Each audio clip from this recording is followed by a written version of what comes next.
alive. No, nobody can sound alive. No, nobody can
World Tour. What's up, everybody? Welcome to VKH Live.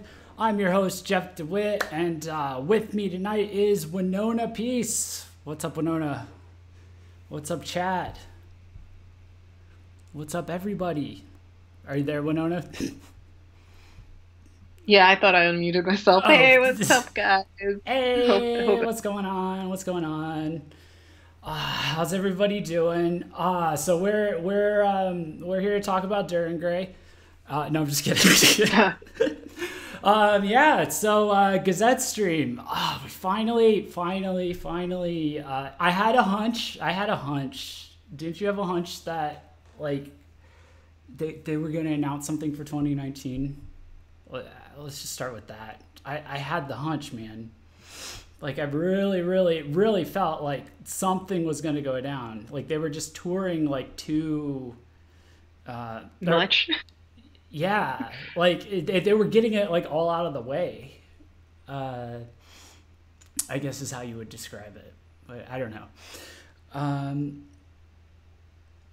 But, yeah. Anyways, I hope you're all doing well. We have a lot of stuff to go over at the moment. But I guess we're going to start with well, we're going to start with a little bit of housekeeping. So for those of you who are new, this is VKH Live. We are a show. We're put on by VKH Press. Winona and I are the co-owners. Hello. You can check us out at vkh-press.com. And yeah, outside of that, I think that's about it. Hope you enjoyed the gifts. Hope you enjoyed the memes. Thank you to the 6 Guns in our Discord that kind of submitted some of those to us. Oh, by the way, we do have a Discord. We recommend you join it. We're building like a super dope community of just like mutual fans of J-Rock and Visual K. Just bonding over all kinds of different bands, including the Gazette. Outside of that, if you have it, I guess there's a lot of people in chat, so I'm going to try and get to chat as best I can. But if you have like a really pertinent point you want to make, and you also want to like help support the stream, we're still a volunteer site. You can go to the link in the description. It says like super chat or you know, send a message. And I have selected a bunch of tasteful Gazette gifts and that I took myself, and you can send a message. It should look something like this. It'll come up on stream, look like that, and you can put a message there, and I'll see it there, and I can read that. Otherwise, I will try to get to chat at the end of this. So I think that's all the housekeeping out of the way. That's all the stuff out of the way. I was gonna just spend the first part of this while we get, you know, just make sure we get, you know, maybe a few more people in or whatever. I was going to talk about, I actually got my review for 9th by the Gazette up finally. So I definitely... It's a year in the making. It's 6 months, 6 months in the making. I will have you know, let me see if I can pull this screen up. Can I pull it up without doing the picture-in-picture thing? I don't think I can. I will just do this. Yeah. Yeah, so I will say, as I scroll down this, let me check this on here. Okay, cool. Yeah, as I scroll down this, I definitely put 6 months worth of thought into this. It's a very long review. It's very in depth.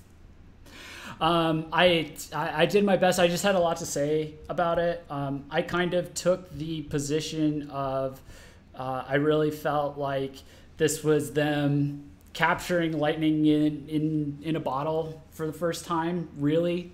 In that, like, they really kind of sound on disc like how they seem when they're live. I feel like that was just their whole embodiment of 9th, was like the actual like the electricity of the live performance, just and like the, you know, the raw, rough atmosphere. And from what I understand, their lives are getting crazier and crazier and rawer and rougher. And so I think 9th gives you like a really solid snapshot of that, and that seems pretty apparent to me. I would say. As far as like, I mean, I loved the album. I still listen to the album. I really enjoy this album. There's not really a track on here I don't really like. I mean, the closest is Utsusemi. Oh, excuse me. I have to do my anime voice so that I can pronounce better. Utsusemi. That's what I learned while you were gone, Winona, is if I did if I do a deep anime voice, I can pronounce Japanese better. Kind of what Dogen does, so Yeah. that makes sense. Yeah. The other thing that I wanted to point out was, you know, I talked about like the different songs and everything. I made a point of highlighting like the 2 different types of songs on this album. So like there's, if I look at the track list, so I kind of divided them into there's two types of songs. There's showcase songs, quote unquote, or like show off songs, if you want to call it that. And then there's also like basically transition songs. And so like the showcase songs, it's like where they're doing the most creative stuff, like the most like innovative, experiments, I guess, and also like just like the real big presentation pieces of the album. So I would be looking at like Falling, maybe The Mortal, Sono koe wa moroku. Okay. Well, no. Uragirubero, or unless it's Urugiru Shita, and I put it wrong. I still see both translations. Apple Music or iTunes says Urugirubero, but it's not helpful. So, and then like Abhor God, I would say. And then you have the transition songs, which are they keep the pace of the album like really under control, and they also double as like really interesting and kind of more unconventional songs in terms of how they're structured or in terms of some of the things that they're doing, and they're interspersed between the showcase songs. So you might have Falling, which is like obviously like the biggest, like that's the PV track, right? But then you have Ninth Odd Smell and you have Gush that are working together with like these crazy different like shifts in tone and like sound and stuff. But basically what ends up happening is you go from like this really bombastic intro of like Falling, and then you wind up at The Mortal, and which is like slower and more brooding, and you don't even realize it because these two guys like split the burden of shifting the pace. Ninth Odd Smell just goes crazy alt metal, and then Gush kind of turns into a more rocking vibe, and between those two it like slows things down. And then like you could say like Two of a Kind is like a transition between like Urugirubero and Abhor God, and so it's not a perfect formula, but I think it really serves to highlight what I think is really significant about this album, which is that this lean format that they are using, where it's like really, this is like their shortest album they've ever put out. It seems to be serving them like really, really well. So I know some people were kind of like, well, I kind of wish it was a little longer, but it's something about making these albums short that like allows them to just be like, okay, we're just going to trim all the fat and we're going to fit every kind of idea possible into this album. Because that is what this album is. There's no fat on it. There's no fluff on it. It's lean. It's lean. It's skinny. It's a skinny boy.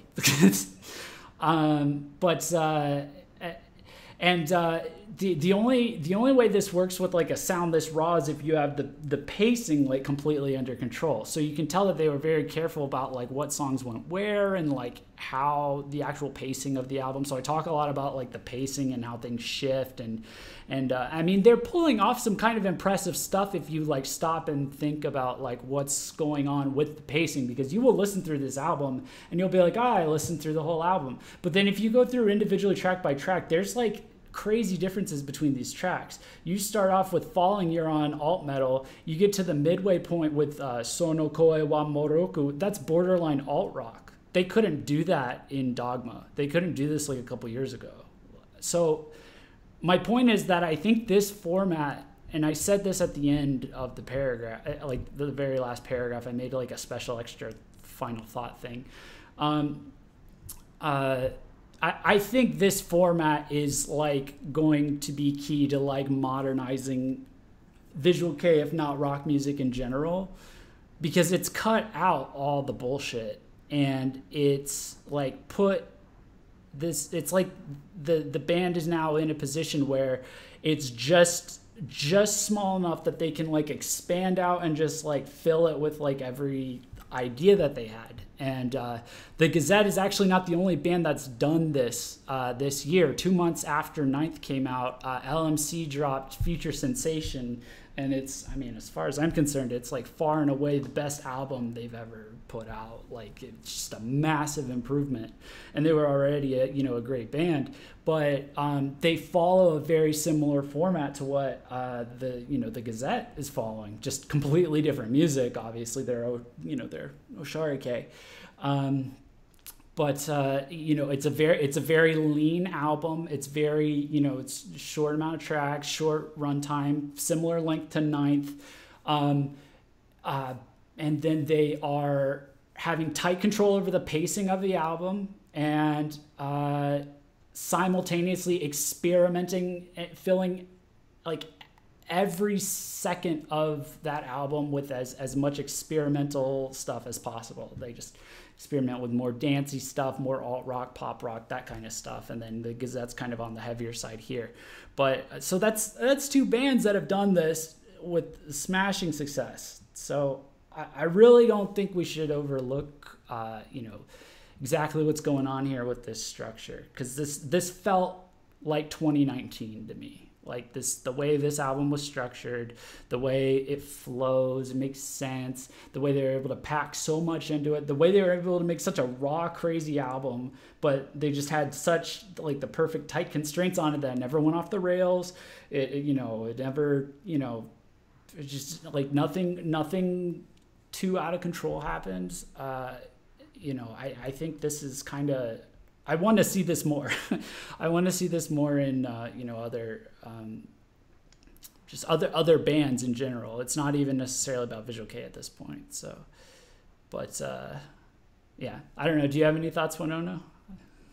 Yeah, I have a few. I think Ninth was a really good, solid album release. It was definitely one of the first from Gazette that I could listen to all the way through without like thinking I need to skip this track like on the first run. But as you listen to the songs, it's not that they get tired, it's that all the songs are good. They're all really solid songs. I think they're really close to achieving something really important, but I don't know if this is the album to do that yet. This is another stepping stone for them to get to where they're going, because this is another transition album release for them, because Dogma was like where they reached a final destination, and now they're trying to do another thing, which is not reinvent the wheel, but like figure out a new layout for rock music in Japan at least. And this was a really good first step out of all the first steps they'd taken before. Trying to think of how to word my thoughts better on this, but I think the best song on this album for me was Falling, because I always come back to it. But the other songs, like, they're really good and I really enjoy them, but I can't play them with the same amount of excitement that I do for Falling. And I think that they know that that's their like forward-facing song out of the entire album. So I'm really wondering where they're gonna go with that. Yeah, I actually talked about like Falling and how the PV one had like the production with Josh Wilbur, and then like that ended up not working out because of deadlines. And I think they really capitalized on this on that change of plans as best as they possibly could. And then like what I said and like what my thought is that this is really more than anything, this is them setting themselves up for their 10th album. The way that they are, they've been very clear in past interviews that this is like a status update album almost. Like it is very much like another Beautiful Deformity, except like 8 times better. Jesus Christ. Like, yeah, it's their best one so far. That like the best step between album. Yeah, the best step between album, hands down. Yeah, like, and that's coming from someone who liked Beautiful Deformity a lot, by the way. But I think just based on the direction they're headed with this snapshot, and just as they continue to tour more and more, I say save that crazy, full out like production value, working with like the best people you can. Save it for your 10th album, save it for like your, you know, your special album. And you know, like it's a 10th album is like name it X and just leave Apple in the dust. Name it X. Oh my god. Name it X. Just like eat shit your skin. Oh my god, that would be the biggest troll. I wasn't even thinking of that, but yeah, that would. No comment. Yeah. All joking, it's all entertainment on here, nothing serious. But I think they're in a position where they might be making their magnum opus for their 10th album. Like they might make the one that shuts everybody up, ends the debate, and it's like, yeah, this is it. We can all die now. This is it. This is the best one. Lauren says their 10th album hopefully will not be named 10th. No, that's what I was thinking. That's why I was like, name it X. Yeah. Start tweeting them now. Make it a reality. Yeah, you could, you know, I guess they were just knocking out like the obvious, like, okay, yeah, this is just us being like 9th and then 9s and then like 9. Like, have they done that much in the past? I don't think so. No, they haven't done that. This was the first time they did that. But I'm also thinking like they've never had features on an album. They've never had features of any other artist in any of their releases. Yeah, but they've been featured on. They've been featured, yeah, they have been featured, but they've never featured other people on any of their releases. Like Duran Gray's featured 6-0, and like Lynch has featured UK from Mook, but they've never had any features.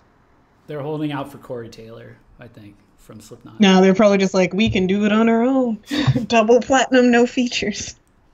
Yeah, I mean, I'm just really happy with the sound. I mean, I left everything out in this review, so it's in the description if you guys want to read it. I went in real deep, because I kept you guys waiting for 6 months, and you know, it's not your problem why, but yeah, like, you know, I had some crazy stuff going on, but at the same time, it was hanging over me, and you know, just so you know, I was constantly thinking about it for the last 6 months. I wrote about 6 months worth of writing, I think, or something close to it. Anyways, yeah, that's about it from 9th. I really don't want people to just kind of look at this as another GazettE album, because there's just a lot of moving and shaking going on inside of what they're doing here. That's like, I would pay attention to it. Like, I would strongly advise paying attention to it, I guess. You know? Yeah, I think they're moving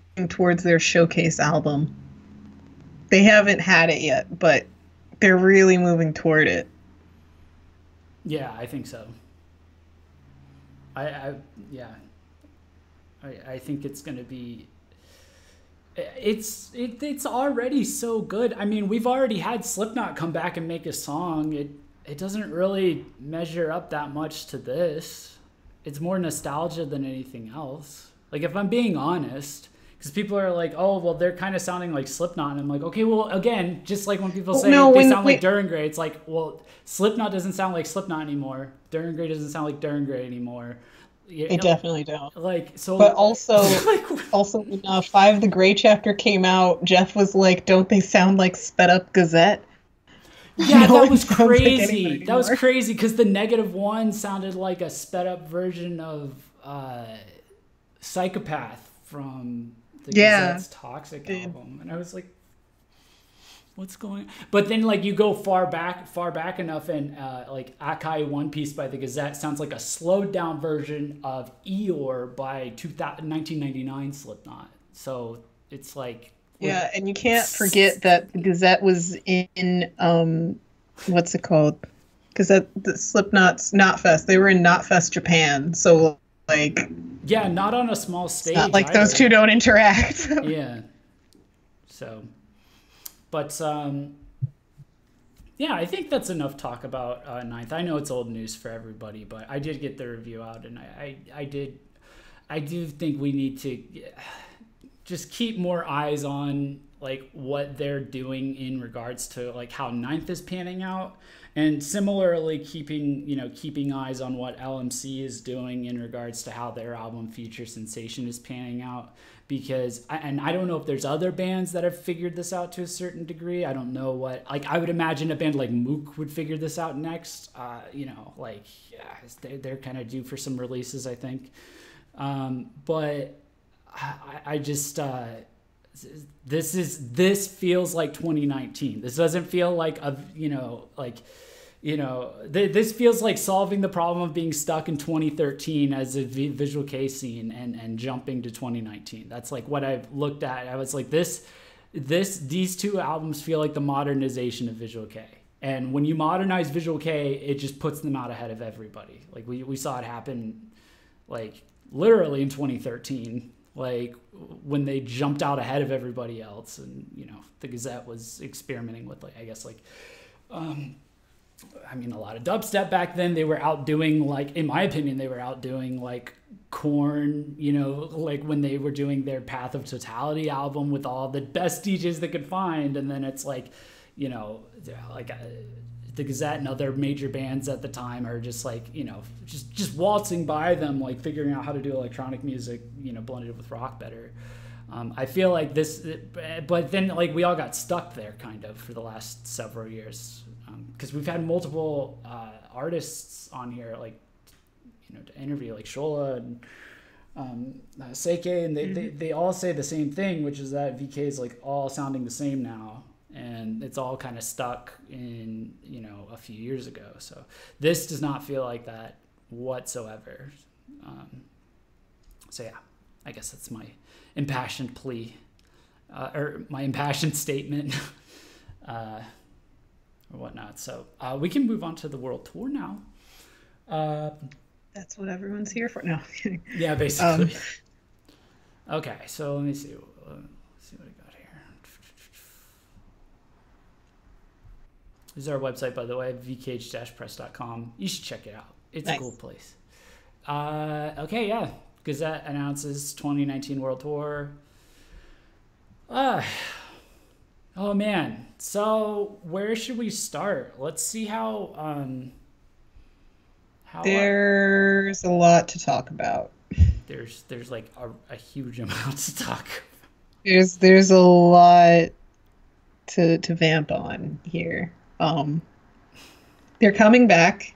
Remember when we thought they wouldn't? And I don't know how many people really thought they wouldn't. They're coming back everywhere. North America's excited because they were only here once, and now they're coming back for a second time. And I think it's the exact same venues that they played last time, for the most part. Mm-hmm. There was a typo on the poster that we had that was rectified later, and so this is an updated version of the poster, right? Yes, I updated it as soon as I found out that they had posted a new version of the poster. Yeah, the old one's been deleted. So it was the Canada date was, I think, said Ontario instead of Toronto, and that's like a 40-hour drive difference. No, other way. What do you mean? It said Toronto instead of Ontario, right? No, it's supposed to be Toronto. It's supposed to be Toronto. Okay. Yeah. So I saw. Yeah, so I guess we can talk about. Oh God, we're just gonna dive into it. Yeah. My speculations, because I've had a lot of thoughts for the past 3 years. Yeah, why don't you give people, because I know, I mean, I'll just address the Gazette fans in chat, because we're aware of how hard you guys are working. We're aware of how much, you're like mobilizing and promoting the Gazette and just kind of leaving it all out on the field from everything I've seen. It's part of why we're doing this stream, is because we guys think you guys are going to be instrumental, arguably more so than actual companies, to, oops, sorry about that, to, oh God, my window blew up. to the Gazette's success. So Right. But the real issue is getting getting them known outside of the circles that they are already known in. Because from my perspective, it looks like they're kind of they're relying on the fans to get the information out there right now. That's what I'm seeing. Because last time, there isn't enough from this time for me to say a lot about what they're actually going to do this time. There's not enough public for me to say what they're actually doing. And all I can do from this point is speculate based on my experience in industry and talking to different people at different labels and tour managers and stuff like that. Well, let's go. Yeah, so let's go back then, and if you want to paint a picture of like we're gonna go back in time to 2016 for a little bit and talk about what went wrong, because they should have sold out in New York, and Jeff and I were there together and know that it wasn't sold out. It was packed, but it wasn't sold out, and that just didn't make sense to me. Because it was like I was explaining to Jeff before we hopped on here that they had all of this momentum built up from before they actually tried to promote in the States, that people were genuinely excited when they made their world tour announcement, because all eyes were actually on their homepage from the Project Dark Age countdown as they were revealing different movements. And once that final movement was revealed, it turned out there were 5 more sub-movements to that final movement, and it was a world tour, and the 7th movement, I think, was the US part of the tour, and everyone was like, no way, they're coming to the States, and people crying on the internet, and from there, we didn't see anything else about this, because at that point, it looked like everything went into the hands of the promoters, because the Gazette is really good at promoting themselves in Japan, and they're really good at communicating with their fans right now, which is great, but they didn't actually acquire the skill of knowing what to do when they're trying to promote themselves overseas. And what happened leading up to promoting the US leg of the tour in 2016 was accidental, because they just thought it would be a cool idea to do the movements, because that would get people hyped. Yes, but it happened to work in their favor for the world tour promotion. And the lack of that this time means that there's a lack of like awareness of this tour announcement initially. Like once that tour announcement went up, it wasn't the fans did a great job spreading the news as soon as it went up and as soon as they saw it. But there were less eyes on the website waiting for an announcement to go up. And that, I don't know what thought process they were missing, like what thought process, what design strategy the band was missing in order to be able to figure out a more creative way to announce the tour, but that already kind of gave them a slow start out of the blocks. Well, it feels like they're passing it off to someone that keeps dropping the ball. Like I don't think it's them at all. I think it's them, but I think it's that they aren't relying on other people so much anymore. And like outside of Japan, they're relying on people in Japan more, because there's no contact information on this tour. Last tour, there was a link to somebody to contact for every show. This time there's just links to tickets and venues, not to any agencies. Do you think they ran across a shady promoter, a shady US promoter? No, I think they were disappointed with the promotion. Because like what happened last time was there was no promotion, because there was no music to be promoted and there were no assets to use.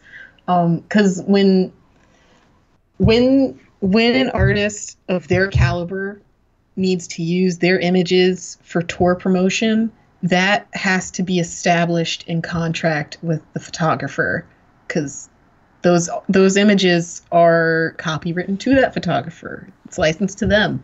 And since looking at this tour, I don't think that they really solidified that they wanted to do a tour until after they did the new looks, like after they released the press photos for their new look. So if they wanted to use just those photographic assets, they would have had to gone back to the photographer and redo the contract for the copyright for those photos, which would have costed more money, which would have been a greater investment. Yeah. And then that, yeah, and that is at the mercy of like the industry at that point, and they have to start looking at like what is actually worth investing in for this tour. And then you get all the business people instead of the creative artsy people who are like big risk, big payout. You get the business people who are saying, well, if we don't break even, if we don't make this amount of money, then this is how much we lose. So at that point, they're afraid of failing. And they're like, well, let's see what we can get by without that. But they were already hugely set back because they didn't have any music online yet. So what were their promoters going to use? What were their American promoters going to use to promote a Japanese band? Yeah, and they still don't have Ninth up on streaming services, but at least they have everything else now. But they're in a way better position right now than they were before, because right now they have Falling on YouTube at least, and that's a great way to promote them. Yeah. It's a big difference, but right now, because they have all their music online to promote them, I think they're a little bit more complacent in their promotion, because they're like, well, now we have our music up so people can check us out, but they're lacking somebody to help them deviate the internet because they're 5 years behind in terms of promoting themselves. Like in Japan, they're doing great. Like they're using print material and online material, and it goes about like 80-20 when it comes to that. Like we don't see so much online promotion of their live stuff outside of like Barks writing live reports and stuff. But if you look at pictures that fans in Japan take, it's all billboards, it's all trucks with their faces plastered on the side and stuff like that. Yeah. But when you're trying to promote overseas, you need to like fully embrace the internet like it's your best friend. And I'm pretty sure all of us are well aware of Japan's relationship with the internet. So they're already just like, like they're trying to embrace the internet, but at arm's length. It doesn't make any sense. They're never going to understand it. In 2016, they did pretty much the same thing. They were like, yeah, America, do your thing, but use what we didn't give you, basically. And there's not much that those promoters could do. And at the end of the day, all they could really do was do interviews, like email interviews maybe, and giveaways. But the problem with that was the booking agent they had put on the link they put was just their booking agent, and their promoter was actually AEG Live. So the promoter wasn't getting any of the requests needed to do the interviews. Like there was a lot of miscommunication. So some things were probably lost in the sauce. And then another part of it is like the niche media are the only people at that point who can really circulate their content, circulate the name. But at the same time, it's just being circulated amongst people. It's being circulated among people who already know their name, but they're still needed. The band, however, is aware of where they stand in Japan, and a part of them knows that they aren't that big in America, but their ego is telling them that they deserve the Rolling Stones.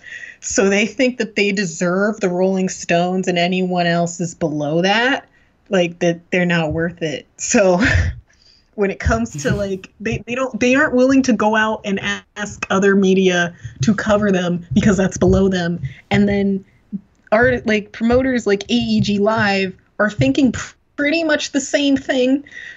And they only reached out for that gift because they were getting super desperate, because this was a month before the show. Yeah, but so playing devil's advocate on that, like, wouldn't you feel that way if you were them? you know, and also isn't No, Visual if I K were them, like, I'd say, all right, man, I got to give it my all. Nobody in the States really knows who I am because I don't have anything on the internet for them to see. yeah, So but I need to be willing these to guys at are least playing give them what stadiums. is free, which Yeah. is interviews, right? Interviews are free, and reviews, that's free. Pretty much just send them the digital copy of the album. Let people know who you are in the smallest ways possible if you're afraid of spending money, but at least let them know what you're about Well, I'm musically still not and convinced let's it's hear your like they thoughts. have that much of an input in what's going on, because you remember what Rubaba said when she's come on, is that like a lot of No, yeah, the band probably didn't have input. It was yeah. probably all industry guys. That's what I was saying. Like they're at the Oh, okay. mercy of the industry at a certain point. And once it got outside of the realm of Japan, like once it got to the point of marketing outside of Japan or probably marketing at all, it was at the mercy of their distribution company, and that's Sony Music. Yeah, yeah, Dim Skies. So Sony Music. when she was talking about an ego thing, it's an industry ego thing she's talking about. Oh yeah, no, yeah, the ego thing, yeah, Yeah, absolutely. not the band. Yeah, but No, yeah, I'm talking about in general. Like the yeah, band, when I say the band, I mean like the band and their staff, and the staff is like everybody who represents the band. So their ego is like, yeah, we deserve like Vogue and Interview Magazine and Rolling Stones. And yes, they do deserve yeah, that, yeah. That's but the they thing, is it's need like to I don't work disagree. for attention. But yeah, the problem is that they're surrounded by, and Rubav has kind of painted this picture for us on past streams. They're surrounded by a bunch of industry people in Japan that look at our country like it's the goddamn Amazon rainforest. Like they have no idea how to navigate it.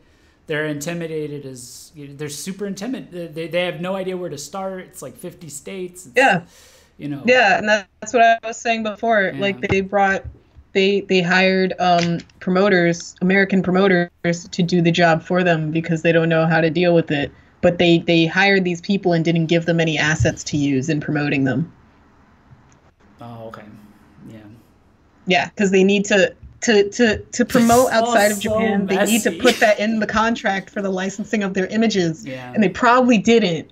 So they would have had to gone back through, given the photographer more money to be able to promote them outside of Japan. But they probably didn't do that for the States because I don't know. Who knows why? But I honestly don't think they put overseas promotion in some of the contracts for some of the material. Like right now, this ninth flyer, yes, it has the band's faces on it, but we pulled this off of their Facebook page. Yeah. They probably have it in contract to be able to use these images on Facebook and Twitter and whatever, but anything outside of that, like they can't really, there's only a limited number of things that they can really use these images for. Yeah. Well, yeah. Well, social media is a curious thing. Yeah, but we're talking about the terms of service of who owns what when it gets we're, uploaded. we're trying to understand what happened before so it doesn't happen again. And bottom line is what happened before, there wasn't enough promotion and there wasn't enough music online for them to really push themselves. Now there's music online, but they're lacking people in the States to help them navigate it, because the first time no one really helped them navigate it and they kind of got lost anyway. So it looks like they're figuring no one knows how to deal with the States. So they're doing it themselves, or they have some inside man that we don't know about. And at this point, it's about the fans really getting their names out there and just literally just adding everyone on Twitter, like send tweets to big magazines to get their names known and things like that, because the fans will have to do the jobs that we aren't seeing get done. Yeah, that's honestly about where we're at. I guess, yeah. It's yeah. It goes beyond it really is, and I've seen on what the Facebook groups though. I've seen what some of you guys have done, and you've gotten people to react to stuff, like on YouTube, and you guys almost have that. Falling's almost at 1 million views, so you guys have been like pretty active on that. I would have to just really encourage you to not get demoralized by this, just because the numbers are there to justify you doing this. Like, you know, I obviously you love the band and everything, but it's like the band you love cracked the US iTunes top 25 with zero promotion in the US when it came out. Yeah, and they hit number 7 on the world charts for the release of Ninth. Yeah, so that's new. They that's have the ability new. to do great things. Yeah, that's very, very new. They passed Post Malone albums on the iTunes chart. They passed BTS singles on the world chart. Okay, like that's new. Like they crush Europe all the time. That's whatever. But like those two things, that's very, very new. Yeah, hold on. I'm seeing in chat that they're saying not just US but world Six Guns, and that's true. But from my understanding, the relationship between the U.S. and global music marketing goes two ways. People outside of the U.S. see that if you make it, they think if you make it in the U.S., then you make it anywhere. And then people in the American music industry think if you make it here, then you make it anywhere. But that's not true. But because that's how people think, then everyone's gunning to make it in the U.S. And that's why the U.S. is either the first place that they go or the last place that they go. Yeah, that's just a fact. I don't know why it is, but it is. And because of that, this tour is going to make or break how the Japanese music industry is viewing how the Gazette will do on a global scale, because they're already being kind of weird about promoting this tour. Yeah. Baldman Reacts is in the chat. What's up, Baldman? He had a video. We watched your video. Baldman. Yeah, we watched his video, so we really liked your take on it. Yeah. You pointed out some of the same things that I was noticing about it. It was a good outside perspective because we're so in the industry, and there's like a bunch of like, I mean, inexcusable BS that we just have learned to put up with. So like simple things like someone, you know, from, you know, the state, you know, more, you know, used to looking at like tours in the States being like, why are there so few North American tour dates? You know, that's just how it is, man. But there's actually even less now. That like woke me up. That woke me up a little bit. Like, yeah, God, I got to keep it in perspective. Well, no, Jeff, like there's a reason for that. There's a reason for that, and that goes into that goes into the lack of actual promotion in the States. Because if there were more shows in the States, one, they need to schedule for it, but two, those shows would need to be festivals. And I don't think they realize that they need to do festivals in order to build their name in the States. That's what's killing me. I think wait, I'm not done. Sorry. And because they didn't realize that, they think that every show that they do in the States has to be a solo headliner or it's not worth it. And that's why we're only seeing 3 North American shows. But also last time we saw 5 or 6 North American shows. There's less now. They're already investing less right now. Yeah, which kind of sucks. But I mean, it's really going to be interesting to see, like, the music's been made more available, the PVs have been made more available. How much is that? Like, the fans are mobilized and active, and it's just going to be interesting to see how much of that translates over to, like, it's like a numbers thing. I'm like trying to do the math in my head, like, you know, like how much would it take? You just need an international A&R person to help them out, man, but they don't have that, so it doesn't exist. But they just need they're doing good stuff. They need more people to believe that they're doing good stuff. And I think that the people who believe in their creativity really stops at Heresy, because then everyone outside of Heresy is afraid of the Gazette failing because there's the unknown there. Jesus. Did you see seriously, like there's the unknown, and because there's the unknown, they don't know how to navigate it, whether it's the US promoter who doesn't know how this wacky looking Japanese band is going to do in the States really, or it's the random Japanese businessman who thinks that this band is gonna get demolished in the States if they don't do well. But both of those are wrong because America is craving this kind of creativity right now. Yeah, And we're all hold on. kind of tired of seeing BTS everywhere. And this band has the ability to change everyone's perspective on rock music and music outside of America in general, hopefully. It's true. It's true. What I was going to say was Baldman said the time frame is kind of fucked too because they're going head to head with Slayer apparently. Slayer is like, aren't they like disbanding after this or something? Like they're retiring. Are they? Yeah, it's gonna be their last tour, I think. I don't know. That's another thing. There's a lot of big bands that are retiring, but they kind of are all on the same level. Yeah, I said yes. They're all on the same level, and I can't tell them apart anymore. We need new things, but rock music is dying because all the big bands are disbanding, and no one cares about the new bands here. It genuinely is like awful timing, and it's like they're just like just targets are they're just going right by it, missing like the ideal targets. Like May 6th, they're playing in USA. Do you know what's on May 5th? Rockville and Jacksonville. Hyde's playing. Yeah, they could have easily done those festivals, but they don't know about these festivals. Like, they know about Cabana Festival, which was great, but I'm pretty sure in their head they're like, oh, we already did a festival, we probably don't need to do it again. No, they need to do more festivals. Everyone tell them to do more festivals. Just keep suggesting them festivals, and tell the band and tell the label. The label needs to know, too, above all. Does the label have a Twitter account?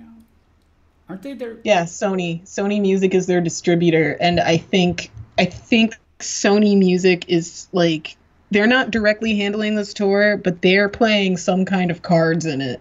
Do you think I'm gonna get a press release about this tour from them in like 2 months because management takes a while to turn around a press release, but once I do, it's like, yeah, they're obviously on it, and then Sony Music has a hand in it, so. Why the Christmas announcement too, by the way, or like the Christmas season announcement?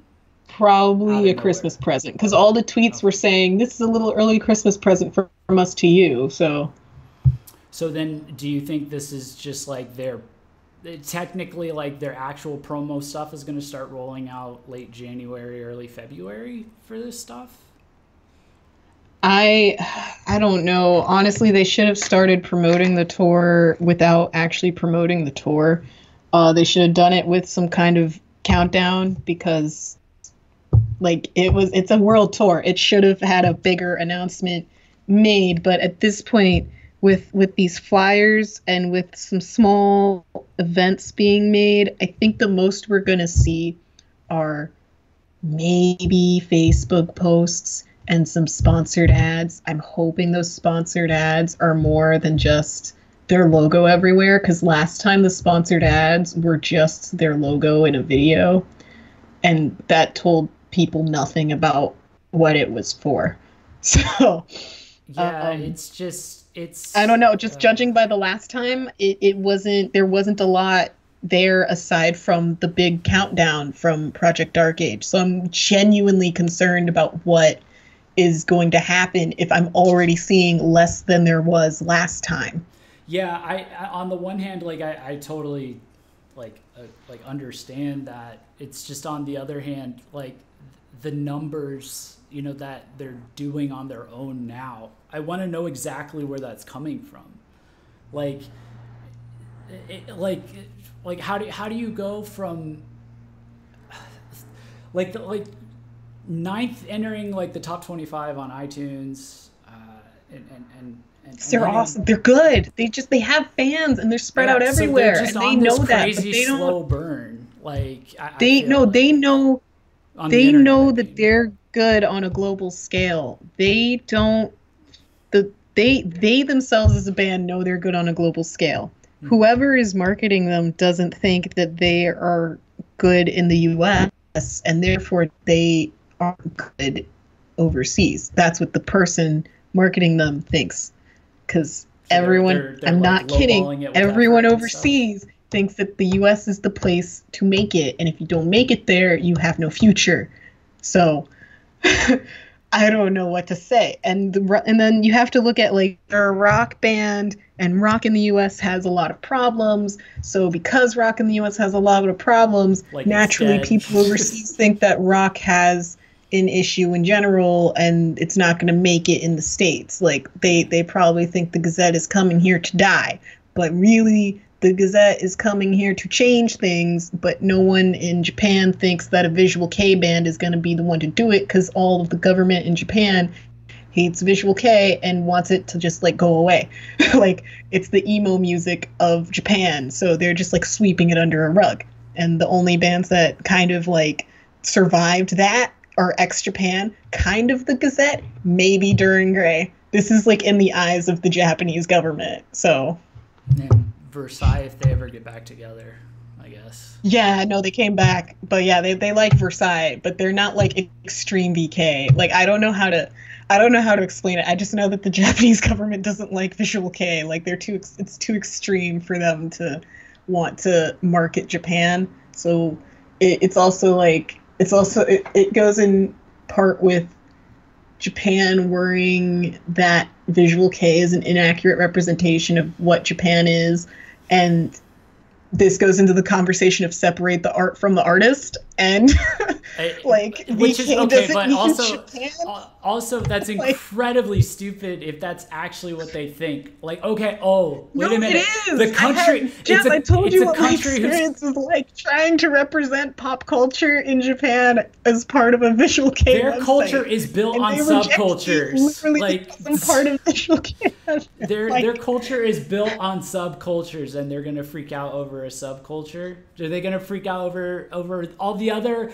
I won't get too lewd. All the other interesting subcultures over there, like they're ignoring it. They're pretending it doesn't exist, like all the other ones. Oh, they're really? Because we all know about it. And then they're like, "Oh, look, it's Lark and CL. Haha, they're not Visual K, so this is okay." Yeah. Yeah, we just need to keep mobilizing international fans at this point. Like, just right now, guys, just focus on making this tour successful. There's a lot riding on this tour that the band hasn't realized, that the industry hasn't realized, but that I've realized, and you guys need to realize it too.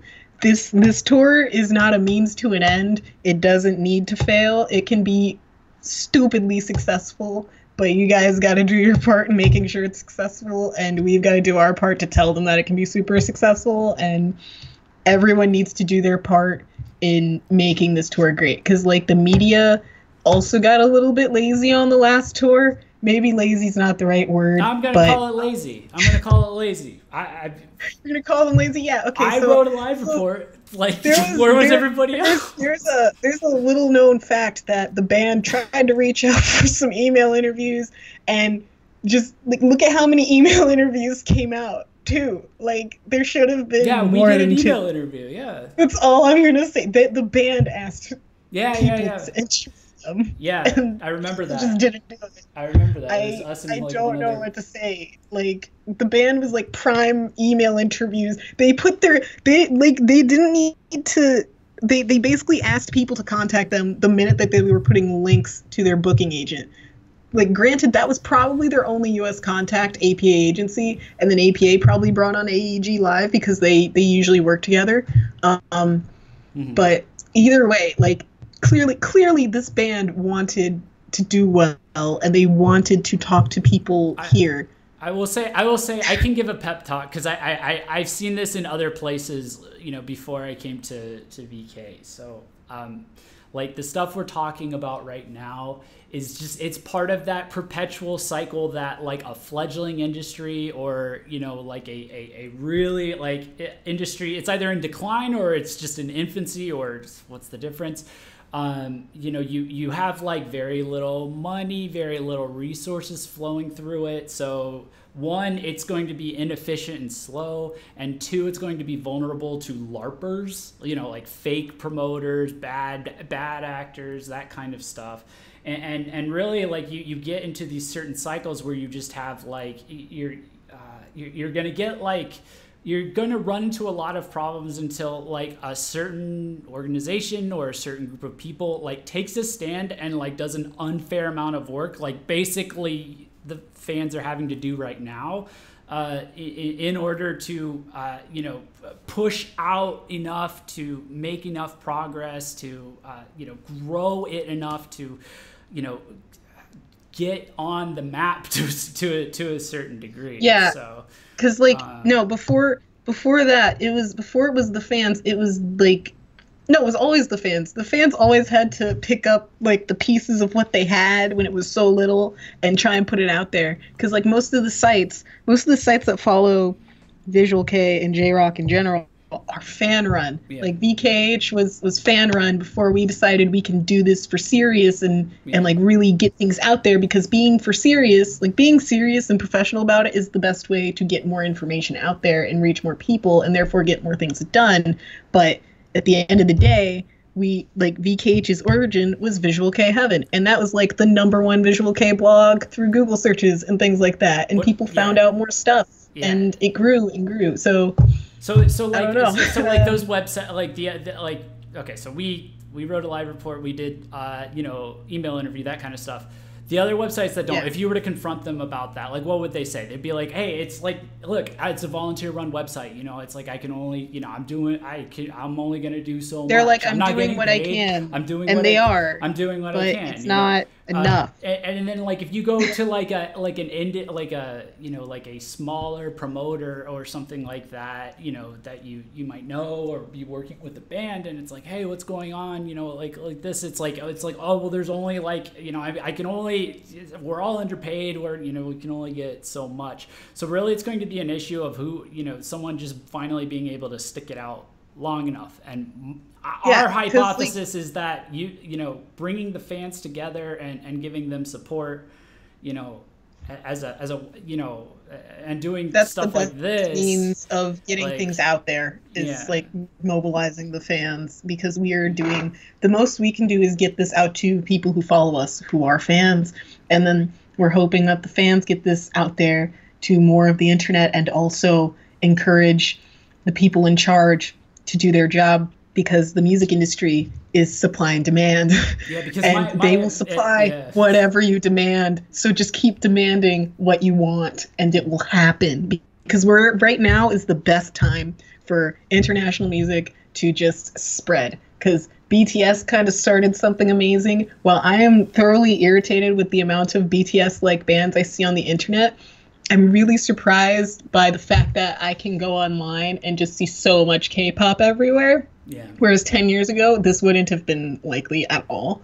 And because of this, it's forced the music industry to be more open-minded. Because I've had conversations with people at Sony about where the music industry is going on a global scale, and most of them were just like, yeah, man, I'm super excited to see where things are going to go, because BTS opened some really crazy doors, and that means they don't know what they're doing either. Yeah. So you guys got to tell them what you want, or they're going to keep bringing over only BTS like bands, because really that's all they think that you guys want, and you got to tell them otherwise. Well, you know what's funny about BTS, right? Because we talk about like how Visual K bands, like a lot of them, they want to make sure they have a solid base in Japan before striking out in America.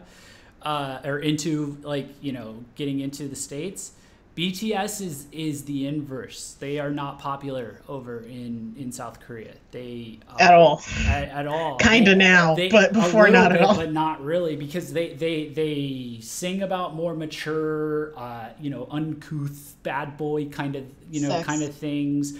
They don't fit ghosting. Sex.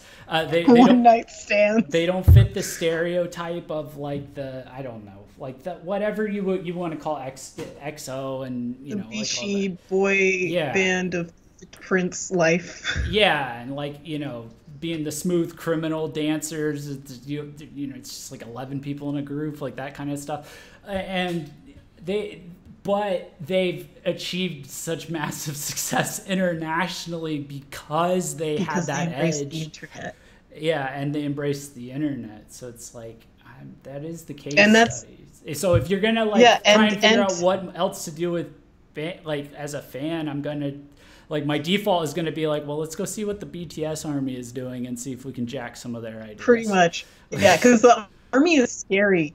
Army, like BTS army is scary. Like the minute you put like hashtag BTS, it's you gotta like hope that you don't like get pummeled or something, because they will come. They will be there ready to defend, but are also ready to love. So at the end of the day, I guess like what I wanted to say before was Japan isn't ready to embrace the internet so thoroughly, because they're always 5 years behind on pretty much everything, and that's been okay in terms of how they make music, but that's not okay in terms of marketing the artist, because now everything is online, and that's especially important when you're in a different country with like restrictions on YouTube, to put it cleanly.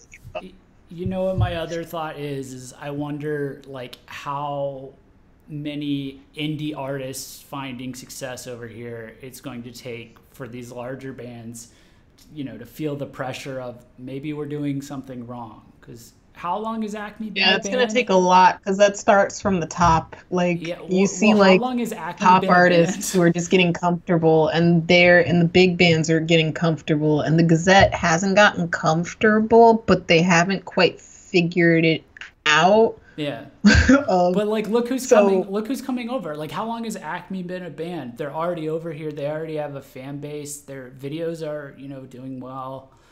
Yeah, because they don't have management to tell them no. Yeah. Mommy Duretta's making money off of super chats while live streaming their concerts. Like that is the definition of embracing the internet. That is based visual K-band right there. That is the definition of embracing the internet. They're like all they need to do is make memes of themselves and see if they go viral. Just like make their own memes originally. That's all they need. That's what they're just one step away from that. Once they do that, that's fully embracing the internet for what it is. Yeah, for sure.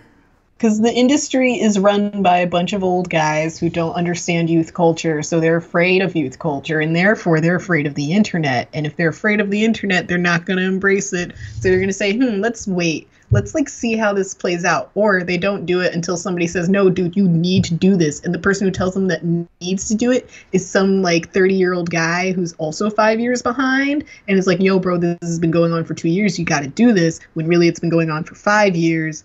And then by the time they're there, they're way further behind.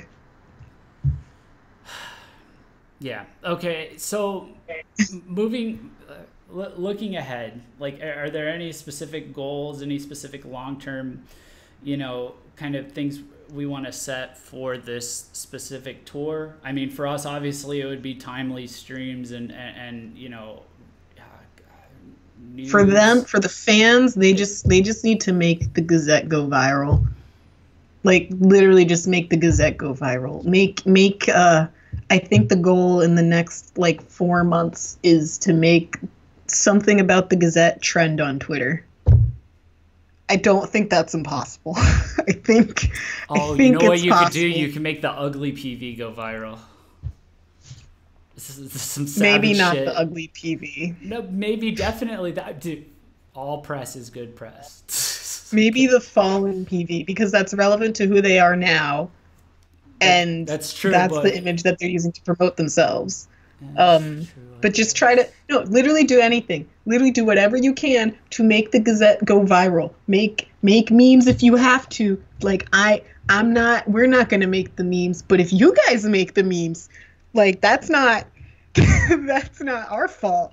Just make honestly clip gifs from their PVs, man. Like there's all kinds of dope, crazy shots. I can like post like the ones that I have, like, but I found some great shots in there. They come out really well, and you could use them as gifs. And another thing they can do is just like, I'm gonna keep saying this and be a broken record, but it's so important that you guys tweet at everybody. Like you gotta tell magazines about them. Be like, hey, alt press, did you know that this band's coming to the States? Blah blah blah.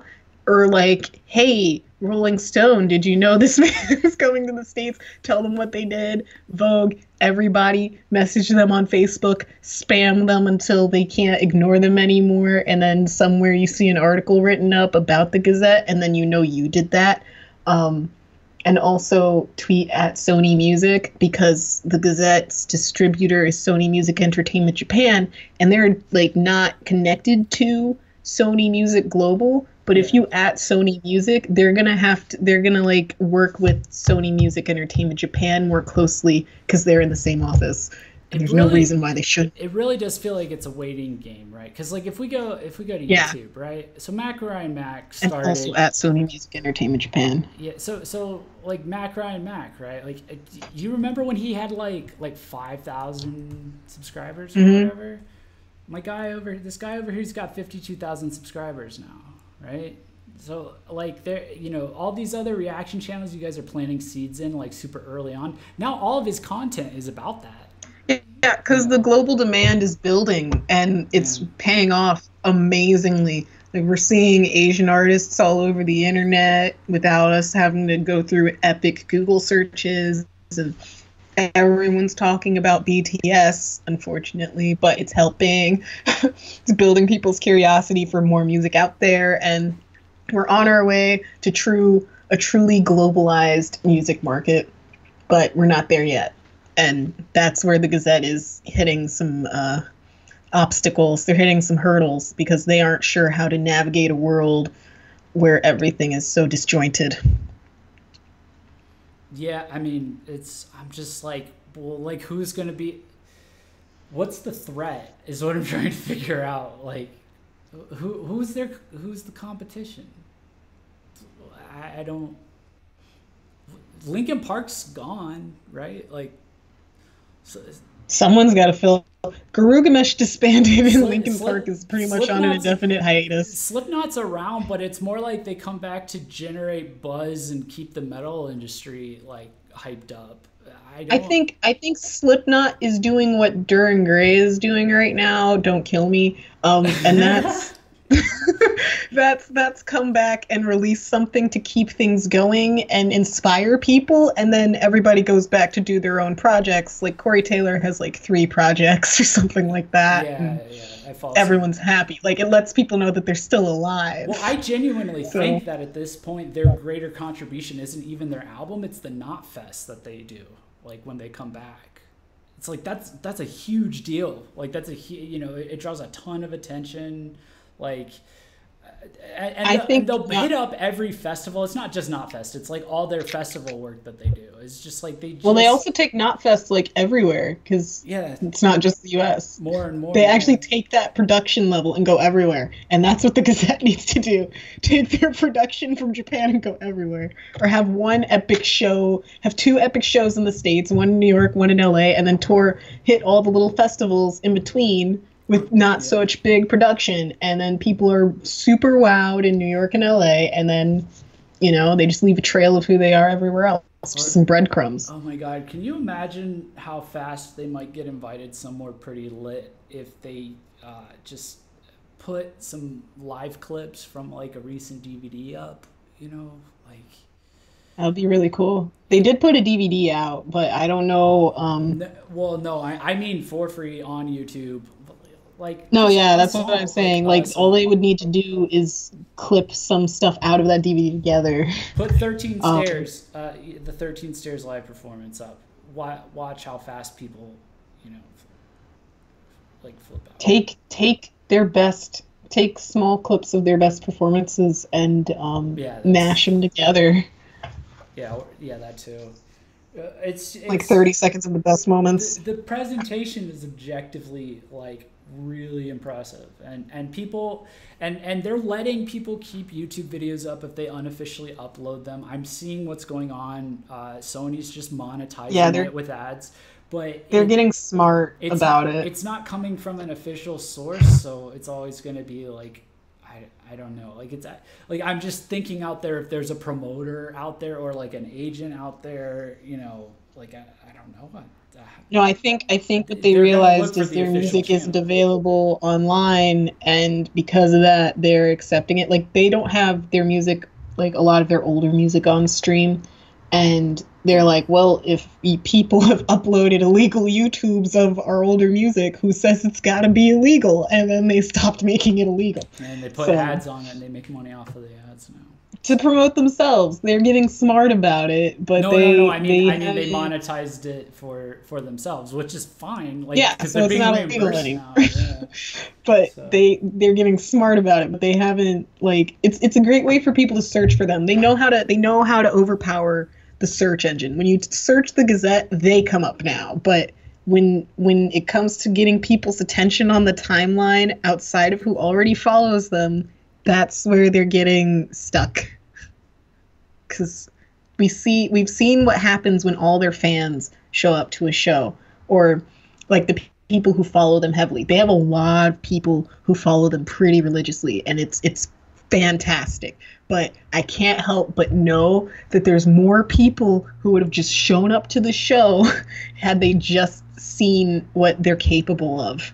Like, people who don't follow them super closely and probably don't follow us at all, and even people who are just hearing about them, like, they would just want to walk in and see them and be wowed. It would have been twice as many people at that show. Yeah, I don't know, it's beyond. And when I say that show, I mean the New York show, because me and Jeff were at that show and judged it heavily. Enjoyed it thoroughly, but also judged it heavily. Yeah, there wasn't a reason why it couldn't have sold out, I don't think.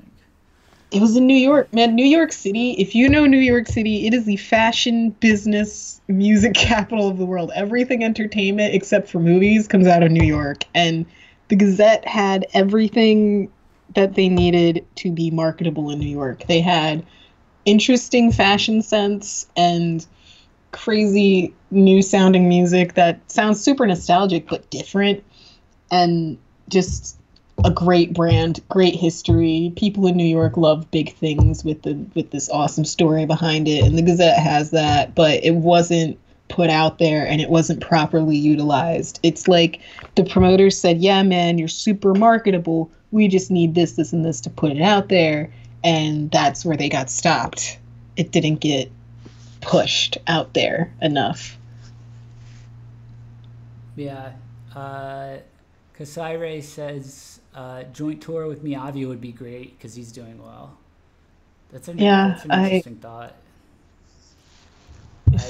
I think that tour would be possible if Miyavi does a versus with Fruki or with Aoi or any of them. PSC reunion. No. Yeah, PSC reunion. Peace and Smile Carnival. Just without PSC.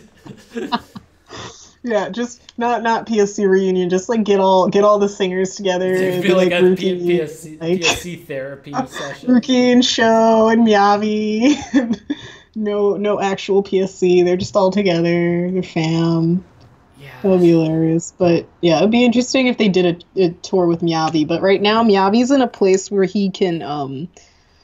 He's not there yet. He's really, he's the closest out of everyone to where he should be, because he can open for a lot of really big artists for absolutely, and he's able to share the stage with like people from 88 Rising and stuff like that, and he's making a name for himself, but he's not big enough to pool somebody else with him quite yet. And also, like, yeah, the sheer amount of like constant touring and world tours, like, and everything he's had to do to like get to this point, I don't even know if it's viable for a he's logged a lot of time. Like the Gazette, the only way the Gazette can catch up is if they used Vamps's way of doing things, because Vamps, their manager, is like super savvy. That's how I'll say it. Their manager was super savvy, knew how American music worked here, so booked them at a million festivals before, and had them headline for like big names before actually having them headline tours. Open for big names, not headline. Open for big names before them actually headlining tours, and that was a huge payoff. Small risk, but a huge payoff. So, like, if people are afraid of, if this band is so afraid of spending money on promotion, just go to a festival. Go to a lot of festivals. You don't even need to promote yourselves that much. You just show up, play, and leave.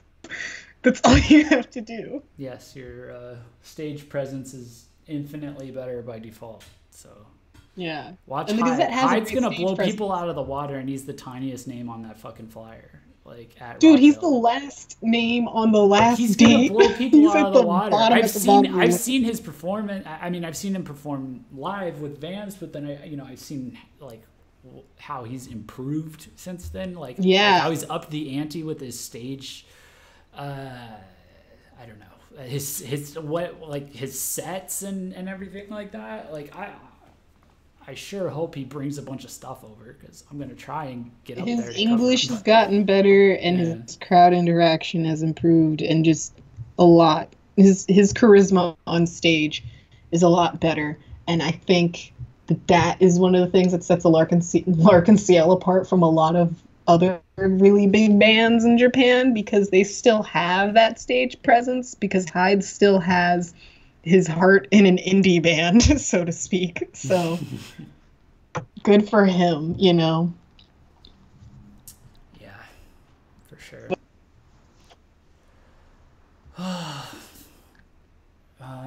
How are you feeling? Were you feel a little better now that you ran it a bit? I don't know. I don't know. I feel better, but I before, when I talked about this issue, I blamed the promoters a lot, and I don't know if I don't think there's any real blame to be placed. I think it's a lot of fear that held back the promotion of the tour, and it was just a genuine fear of failing and losing money, which is the stupidest stuff, because if they failed, it's like, yeah, it's embarrassing, but that's less embarrassing than failing without trying. And right now they're about to fail without trying, and that makes me so sad. So, well, that's the thing though, is it's like that's the long term like happy ending that's gonna happen one way or another, is if the fans keep pushing. My question isn't like if the Gazette's going to reach a critical mass where they do go viral and they do get big over here. It's when, and I'm trying to figure out if it's 2019. It's when they embrace the internet. That's when they're going to go viral. No, because they haven't embraced the internet. No, because I see no reason why we should assume they will anytime soon. So no, they won't anytime soon. They will in like 3 years, because they're 5 years behind. What I'm saying is that I don't think the fans are going to wait around 3 years. They're pushing right now. So my question, that's great. So what I'm trying to figure out is, is that going to boil over and turn into something in 2019 for around the 9th album, or around their 10th album, which better not be called 10th. As we've all agreed. It just needs to be called X. It really just needs to be called X. It needs to be called X for reasons that Jeff knows, and everyone who's been with us knows. Yeah, a lot of people pointing out that fall 2018 is long since passed. So yeah, for those who know. But I think they're gonna. I think if the fans push them enough on the internet, they will go viral, because they'll learn to embrace the internet. But that, like, they're low key, their marketing is at the mercy of the fans. Their music is all them. Like, they've always said they don't care what people think of their music. But when it comes to them getting popular outside of Japan, it's at the mercy of the fans, and the fans need to influence them to join stuff. Like, they only got on Twitter because management got forced to think that, okay, yeah, Twitter's really needed and stuff like that, and they only got a Facebook because someone told them that the fans really interact on Facebook, and they're like, oh man, yeah, we got to get in touch with the fans on Facebook. Now they just need to, like, they really need to embrace the internet, and they need to embrace youth culture, because all of Japanese music industry has not embraced youth culture, and it is so frustrating. Yeah, I don't know. I feel better now, but I All right. I'm Well, still gonna have we to we say have more. to we have to get we have to come up with the solution if we're going to complain about the problem. Someone is discouraged. Please don't be discouraged. I'm just ranting on things I've seen in years and years, but there's a solution. I wouldn't rant about it if I didn't think there was a solution to all of this. I mean, I'm down And to. we I mean, can I'm here get to. away from it. I genuinely do think it's the fans at this point. I'm seeing fans doing better promo work than certain promoters. Not the ones that we've talked about that are good, good ones and stuff. But I mean, like, I've seen fans do better promo work than certain promoters. I've seen fans spread news faster than any news Well, the site. promoters that we like, they're really good at starting. They're really good catalysts, and the fans are really good at augmenting what the promoters put out. Yeah, get knocked off the horse, just get back up, dust off, get back up again. Right now, the Gazette has no catalyst, and the fans are really good at augmenting what the Gazette kind of just put down without catalyzing, and I think they just need to keep going and just keep doing it like every day. I do have to say it is going to have to be a thing of keep going, like even when it's like, oh, we've been doing this for so long, it's like, yeah, you got to keep going. Like, trust me, do you know what we went through to get as far as we've gotten in the last 18 months? It's going to be really unfair and really intense and all that stuff. But I mean, like, if you're really convinced that you're right and that it's like, it's, whatever it is you're promoting, whatever it is you're trying to, spread awareness for, like, it's worth pushing through it. Like Kimiko just said. I mean, it's, and with the Gazette, it's a lot easier than like, a wacky, like a business premise that may or may not work out. Like, you could just listen to their music and like show a random person their music. With band it's like the Gazette, it's way easier than like a new piece of like a new invention or something like that. Because the Gazette it's art. Music is art. Art is like the easiest thing to put out there. You just need to find the market that is going to absorb it. And the Gazette right now, the way that the market is laid out right now, everyone wants something new. They just want something new because everything is literally the same right now. And the Gazette is the most different thing out there. And you guys just need to introduce it to everyone who's looking for something new. Yeah, I would. I'd pull out all the stops and just push it everywhere you can. Music is art. It's not really a product, but people in the industry see music as a product, and that's kind of what's holding them back. So just help these artists through this, because they are artists. Well, the other thing is that the Gazette is very good at making a product and sneaking in the art inside of it. So, like... No, I think they're really good at making art, and then it's turned into a product for them.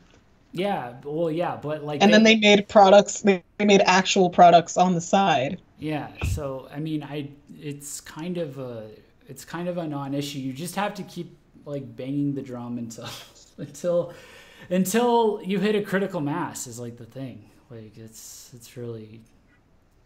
that's really what it is. And it's not going to be like a massive world dominating, we're going viral thing. Like that is the internet has moved on so far past that. So maybe what you might want to start doing is targeting.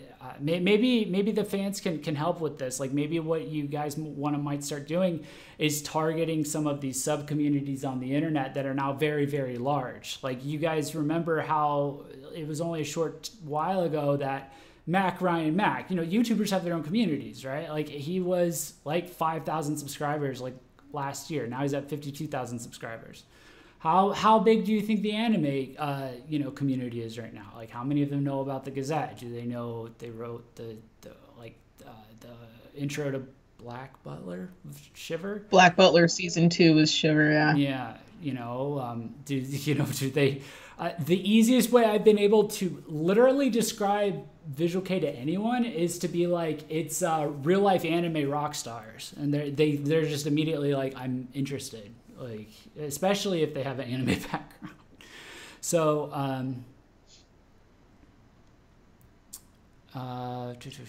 I see that Kasaide said, my comment didn't go through. Anyway, many cities have Japanese culture societies, and Cool Japan has GazettE at its helm. I wonder why they don't help each other out. Well, GazettE has career issues right now. Maybe not in Japan, but overseas. So I don't know if Cool Japan really has GazettE still. But Cool Japan actually funds a lot of tours when Japanese artists go overseas. I think they funded what's it called, Anime World Matsuri, and Vamps' tours. Like they have a hand in funding a lot of tours that the government approves of and stuff like that. Right.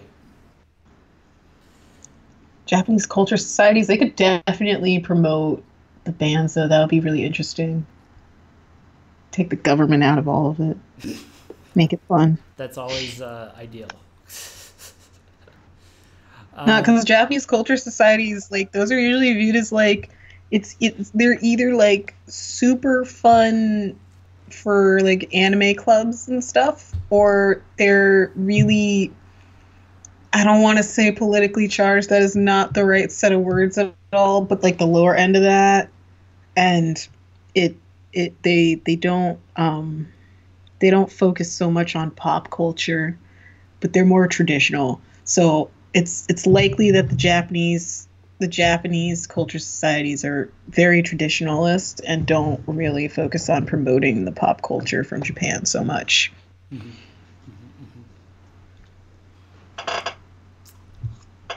Okay, let me see. Let me check chat. I'm jumping around here a little bit.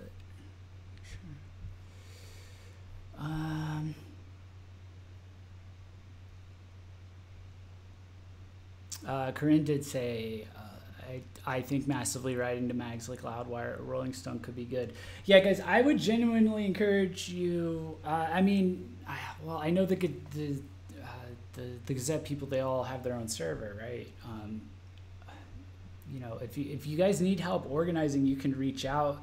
You can feel free to raid our channel on our server anytime. We have industry people in here in ours, and like we've got experience. We can just dogpile into the Gazette channel and like tag somebody. And if you have an idea, if you have something you want to do, we have other fans that like they started as fans of stuff like LMC, and now they're like fans of Acme and Poidol and stuff, and they've been actively getting pointers from some of the people that are some of the industry people that frequent our Discord. We have an industry stars section where some of those people hang out, promoters and stuff. We actually started I forgot about this. We actually started a channel. I think people are going to meet back when they all decide on like who they want to like go for. But we have a Con Request United Force HQ channel now, because there's people that want. I think they wanted Acme, and then Acme announced that they were coming. So I think the ones that are in there are content right now. So yeah, I mean, if you guys need help, you can always get smarter about how you're mobilizing and like, how you're moving together and stuff. We're here, and we can get some more streams going in the near future about like the best way to like target some of this stuff, because like it is hard out there right now. The internet is really fractionated, and it's kind of rough. So. But yeah, I don't know. In terms of mobilizing, just like, to get smarter in mobilizing, the best way is to go directly to the industry people who control the bands. because the band can voice what they want, but it's the industry people that make it happen. Okay, so who would they go to for the Gazette then? Sony? Yeah, Sony and Heresy and Zep Live, I think. Do we want to find these and dig these up while we're here? Put links. Yeah, I can pull them up on. Now is Sony? I got you. Is Sony actually Sony, or is it like some random person running their Twitter, like some random employee? Like, are they going to pay attention? I guess. Sony Music and Sony Music Entertainment Japan, and who else? Zep Live. I gotta check with some of my other contacts to see who else, because I don't know who's working where anymore. But Heresy, absolutely Heresy. I don't know if they have a Twitter though. Fan Club Heresy staff? Is that them? Huh? Yeah, doesn't Heresy... Yeah, this is... Is it? Or is this... The Twitter for Heresy, the company? Heresy_staff, fc.heresy. They're not verified, but that also doesn't mean anything on Twitter, so I don't know what to say. Well, it's also a new company, so I'm not surprised. Oh, yeah, that's true. Yeah. It says the official fan club Heresy. Yeah, that's a great place to go, actually. Do that. And also do this on Facebook if you find any Facebook pages, but for Twitter, because everyone's on Twitter, and it's the easiest thing to blow up. Shit, I lost it. Okay. The Facebook page, the Twitter pages. I'm putting them in chat. Do we know who's handling their stateside? It doesn't matter who's handling it. It's that you're doing it, and then eventually, if you send them enough notifications with the same thing talked about, then that's got to be talked about in the company, regardless. So. Yeah, but it'd be cool to get these guys to contact. Yeah, but we can't do that. Wow. I know people, but I can't give names. So we gotta super roundabout way. We gotta do a super roundabout way, because it's like the fans need to make their demands known, but it has to be public so everyone can see it. And that's what I'm talking about. Is there not like an agency that is handling the local side of promotions? I didn't mean a person. I didn't mean an address. Oh, yeah, no, I know Sony and Sony Music have. You said it was in the US. In the US, they share the same buildings. Okay. Well, what was the name of the company? It's gonna have to reach people. What was the name of the company last time you mentioned it? It was AE Promotions? APA, but I don't know if they're doing it, because they didn't put any names for who to contact this time. So I gotta ask people I know. But the other one was Zep. Zep is probably doing it. Zep Live is with all the big bands, like all of them whenever they do anything. So here's the Twitter. Corinne says, okay, so what do we do once we have the links? You need to at them. You at them constantly. At them constantly and talk about the Gazette tour. Coordinate with other fans and at them all simultaneously. At them about the things that you want, man. That was actually what this is for Gazette stuff. That was this is just for Gazette. Yeah, this is for like Gazette stuff. Just like. And if you have anyone else who's big under Sony, at them about them too, I guess. But this is for the Gazette tour. The best means for you to get them better promotion is to get their attention, and also we gotta give them at all the magazines that you like so much about the Gazette. Yeah. Like Alternative Press or Rolling Stones or Loudwire. Yeah, and it's gonna have to be like a lot of trial and error, I would say. I do know, like the the Gazette fans, like you guys are pretty organized from what I understand. So you may be able to just go down a list and just be like, hey, we're really interested in making sure the Gazette comes over here. We want to, see them sell out. You should put Ninth up on no, streaming.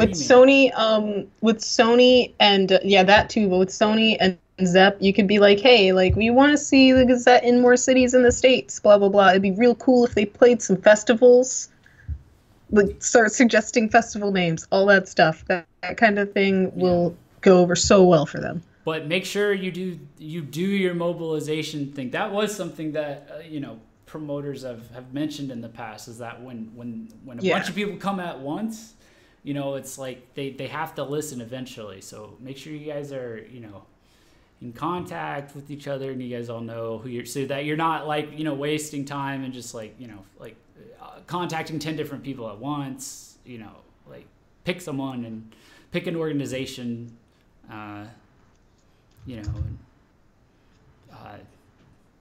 Convey en masse that there's a lot of interest in the Gazette, I think. This really has always been an issue of just getting people together that are spread out across the internet, and also on the same page. It's like it's already like borderline impossible to do that, even with people that live in your area, but like you try and find them online. It's like you can barely do that at this point. So it really is something you have to struggle through, and just really make sure that you guys are in like in sync with each other. I know it sounds like I don't know. I know it probably sounds like housekeeping, kind of suggestion, like, oh, make sure you guys are talking to each other. But I mean, you'd be surprised. Consider this housekeeping, just constantly tweeting at all the magazines that are US based or globally, internationally based, and asking and talking to them about the Gazette, talking to them about any band that you like that you think would be really cool to be featured on their website. Because supply and demand, man, if you ask for it, they'll give it to you, but it's got to be mobilized. It's got to be a lot of you. Every time you you go to like, reply, or retweet something from the Gazette, from a Gazette official account, whether it's a band member or the staff or something, you have to tweet whichever outlet it is that your group is trying to reach out to first, and then you can do it. So if you're trying to reach out to Metal Hammer, like if you're in, I don't know if there's multiple Discords or multiple chat rooms, but no. What you do, the better thing to do is every time you retweet the Gazette, you at the outlet that you want them featured on. You retweet it with a comment. God damn it, Lauren! Don't word it like that. That sounds bad. But yeah, you have to. I mean, you have to. You have to. Yeah, you have to make your presence known, and you have to do it all at once. It's like, it's the internet version of like showing up in a group and being like, hey, what's the opposite of protesting, where it's just like, because this isn't protesting. Good vibes. Huh? Partying. Yeah, like you show up for a party or a flash mob, it's a flash mob. Flash mob. Yeah, it's a flash mob. Only this is a long-term flash mob. It's an internet flash mob, and you're showing them, music videos of of anime rock star boys, who know how to party. Victoria says, grab your pitchforks, fam. I disavow. But Yeah, every time you retweet, just at one outlet. Just at one outlet and say, I think this is cool. Be like, these guys are cool, and just keep doing it. I think that's a good homework assignment. And like as we get closer to the tour dates and we're able to figure more out, like I think we can kind of hone in a little bit. We'll probably do this for a lot of the artists that are coming over this year. And I think you know,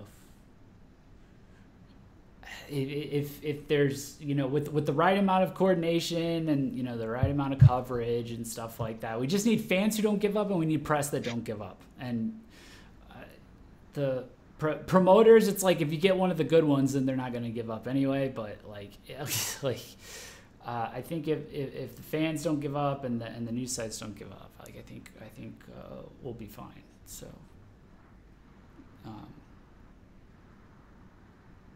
Yeah, that would be.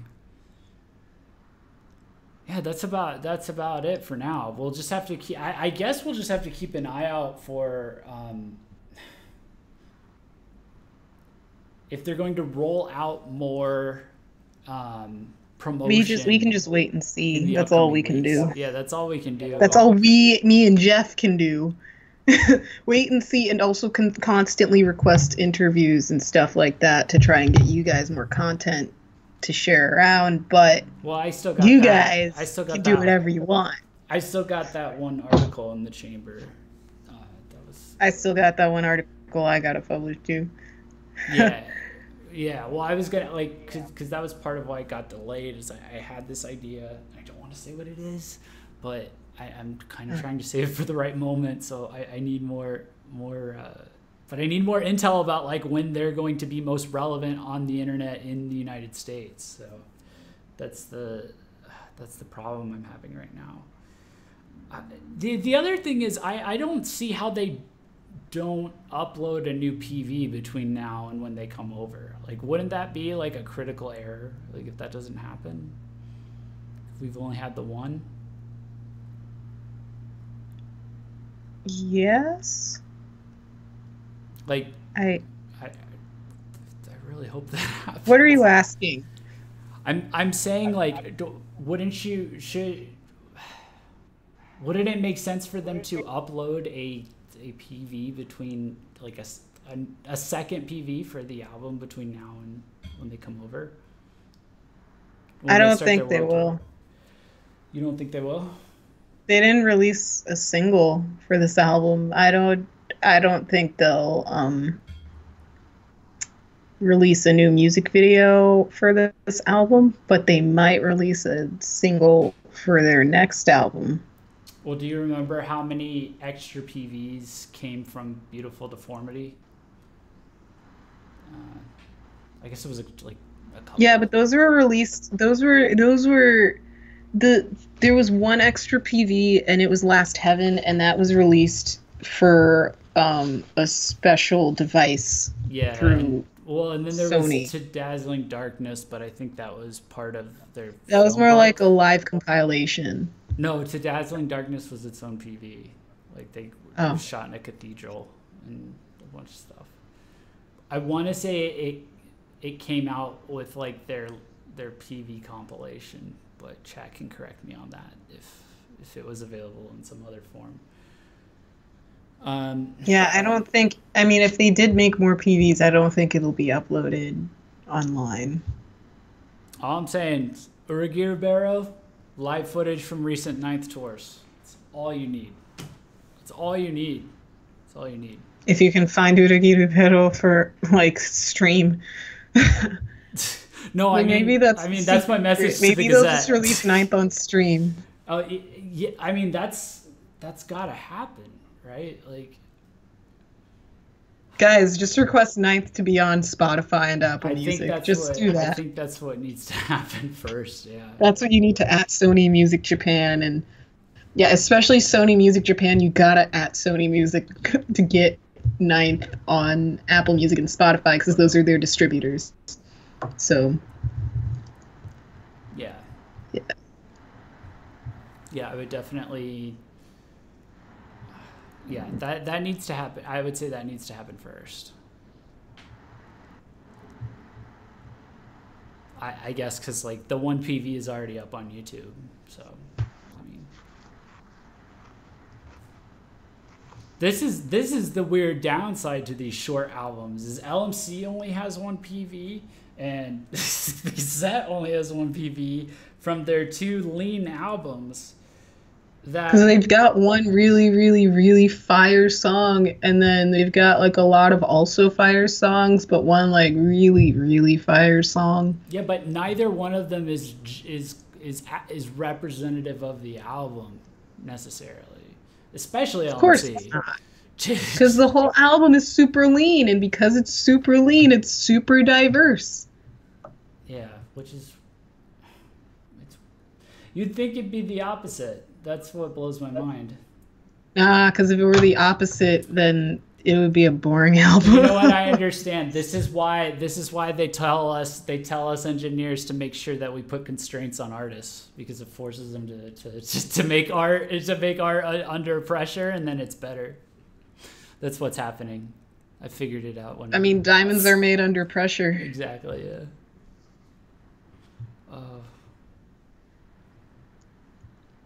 Well, I think that's about all we have to cover for now. So we want to talk about there was one like last thing I wanted to talk about. It's not related to anything, but with the tour. But did you ever see the Gazette's 15th anniversary DVD performance? Isn't that on iTunes? I don't remember. No, that's the Halloween stuff.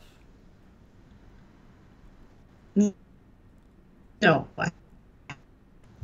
Oh, it's on iTunes? I don't watch DVDs. I'm a fake fan.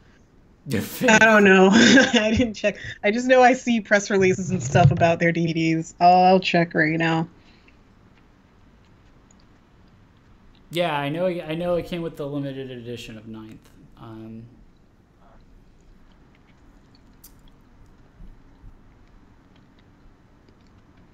Oh, yeah, no, if it came with the limited edition of 9th, no, I didn't see it. I only listened to 9th. Okay. Yeah, I was able to take a look at it. It was really interesting. So I know they're in a very raw direction right now, a very heavy direction, but they're quite good at playing their retro sounds now. Their retro songs, their old songs, their punk songs, their bad songs, allegedly. You know, like they've redone those bad, air quote, bad songs in Trace's Best Volume 2 just to play them really great live, which is a fantastic decision. Yeah, so I guess my question is like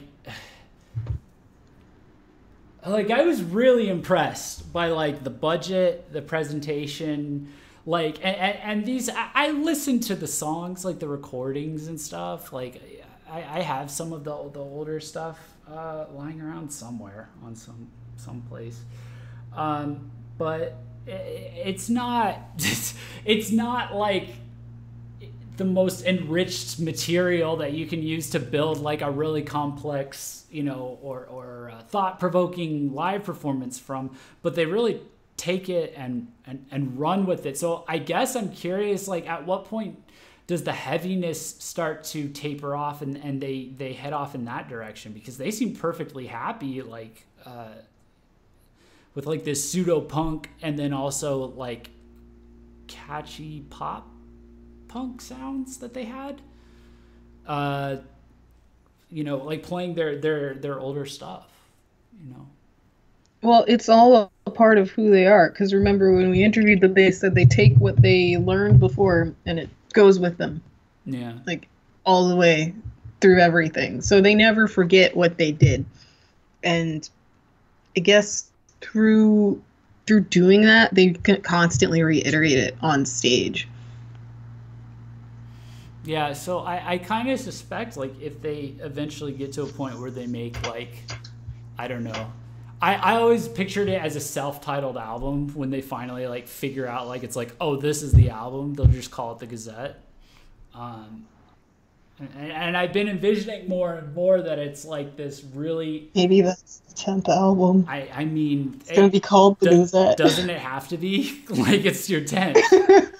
Like they're getting this is if Ninth is the Step Between album, the Gazette is gonna be the self-titled album. Yeah, black background, white logo, old school, and then it's like Disorder like. It's everything from like Best Friends, like whatever that kind of song is, all the way over to like the heavier stuff. But it's all gonna be like the modern, the modernized versions of that. So the Best Friends is gonna sound like Panic at the Disco. Best Friends sound like really really good. Then they're like the best. They're true artists at that point. Like Best Friends live now sounds really good. Yes. It's quite good. But yeah, I mean, I don't know. I'm really curious, like how long the because even with ninth, because you had Dogma, and I said this in my review, like Dogma, like I guess a frequent criticism I saw was that like it was very. Obviously it was very heavy, but it was the same kind of heavy all the way through. They weren't like able to kind of break out of it to a degree. They were able to with the singles that followed, but with ninth you go from alt metal at the beginning with Falling and then Nine Thought Smells all the way to the midpoint of the ballad, and that is, I already forgot. I'm not gonna say it. Like that, and you're at alt rock, like that's already new, basically, with the Sono Koe wa Moroku. So that's already an improvement. Like they're trying to like achieve this ultimate range. They've been pushing themselves to pull off the metal, because I would imagine that's the hardest part. So, but don't forget that as brutal of an album as Ninth is, they go all the way up into alt rock basically with that ballad. I don't know what else you would call that, and then they go right back down into it. So yeah, maybe that's what's going on here. It's like they're trying to stretch the what would you call that? Stretch the broaden their horizons? I don't know. I can play Unfinished 25 times in a row.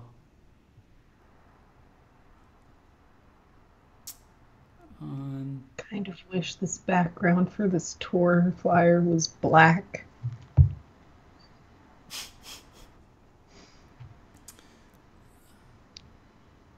Oh well. Are they really having a world tour? I'm so excited. Yes. Did you just learn about this world tour? No, that's I was reading chat. No, I know. That's what I'm wondering, if the person in chat just learned about this world tour, because that says a lot. Not about the person in chat, but the promotion for this tour. Yeah, that's true. That's true. It's that's why I feel like it's a lot of this feels kind of thrown together. It feels like the a soft flyer announcement. Feels thrown together. It's not clean. I don't know. I need to not say more sad things, because I'm making people feel sad. Yeah, you're a little rain cloud over there. You need to get it on. You need to get it out on paper. I feel like 10 times better now that I got. Because I just said all these words. No, I know. Well, because of the review, like I was just like straight up like, this is what I liked, this is what I didn't like or wasn't into, and whatever. And this is probably. Well, it was a music review. My thing is like with their whole marketing scheme for the last 3 years, and I'm just like, guys, you could have been better. This could have been better. Just if your management in in Japan weren't behind the times. Not heresy, but like Sony is always slow. So Yeah. we're just better. Where can I buy tickets at? Are they on sale yet? There's a link in the They description. went on sale on the 28th. There's a link in the description to our article. We have links to where you can get stuff. If things are on sale, it'll be available. Otherwise, I think most things have a countdown to, what was it, the 28th? Yeah, December 28th. They went on sale. Oh, so they're already on sale. Yeah, they're on sale. Some tickets didn't go on sale yet. We are waiting. I think they go on sale next week.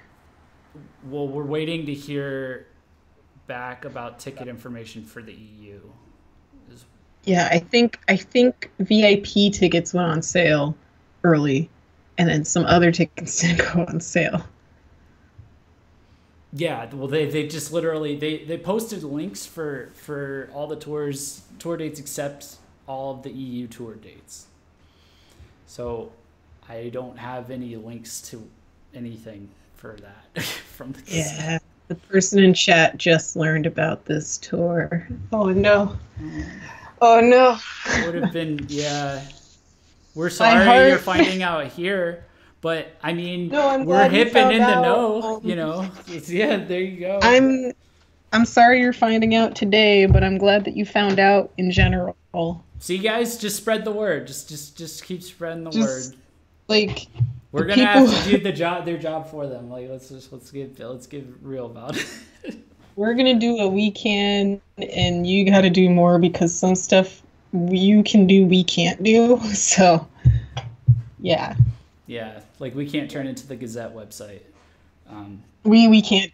But that's not possible. We can. I mean, any band that's coming over here, you know, is going to be something we're going to cover because it's going to grow the industry. We push any band that's going to come to the U.S.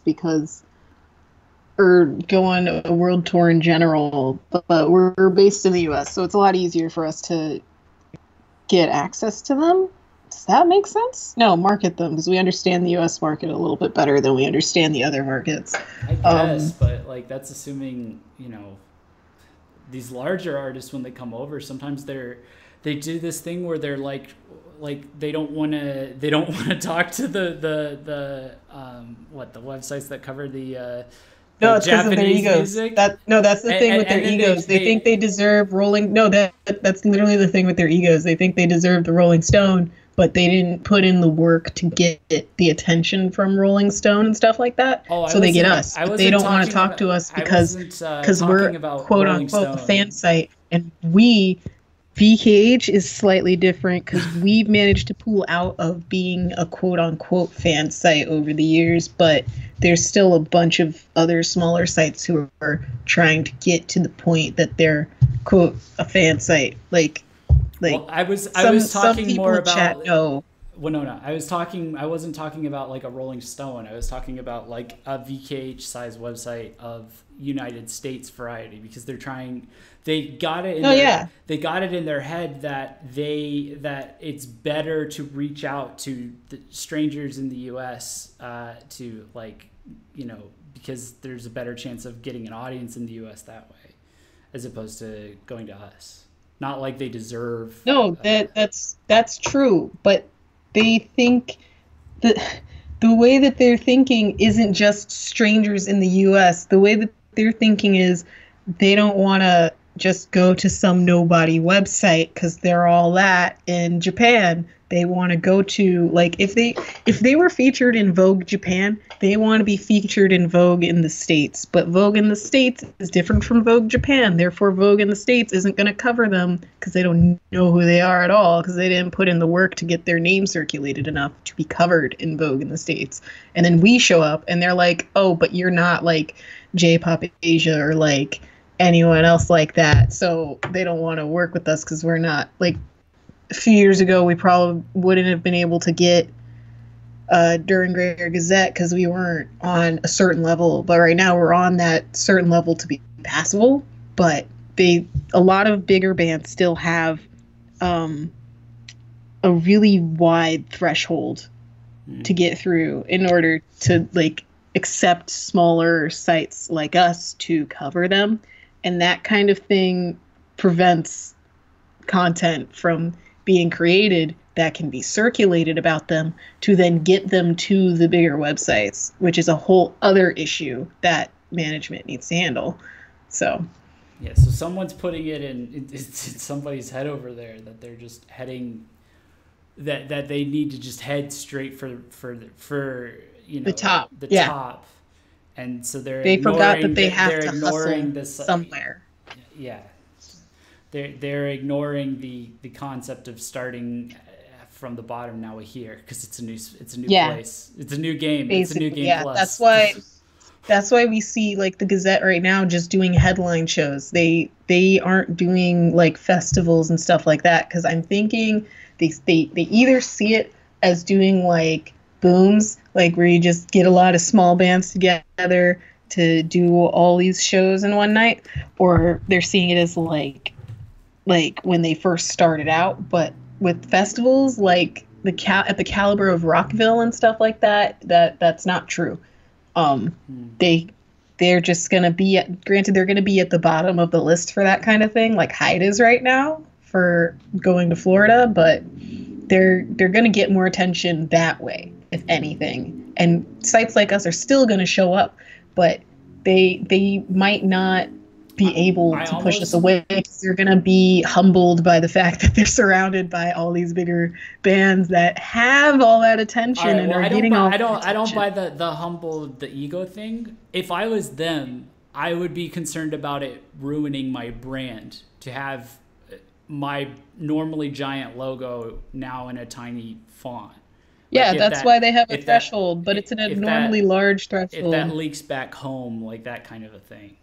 Like, no, yeah, that's why. Because nobody likes to talk about that in Visual K. No, but that's why they have a threshold of that. Like, they have standards. Their concern is messing up their brand by being on a smaller site, because then they wouldn't have standards. But there's a certain line where they need to say, okay, like this site is fine because we need this amount of coverage in order for us to have this amount of success on this tour, and then have more success on a later tour. It's fine if they have standards, but some of those standards need to be lowered from things like New York Times.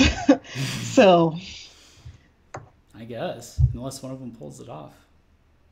Some of them are like, I might end up in LA Weekly, but you won't end up in LA Weekly if you didn't do anything to be anywhere else.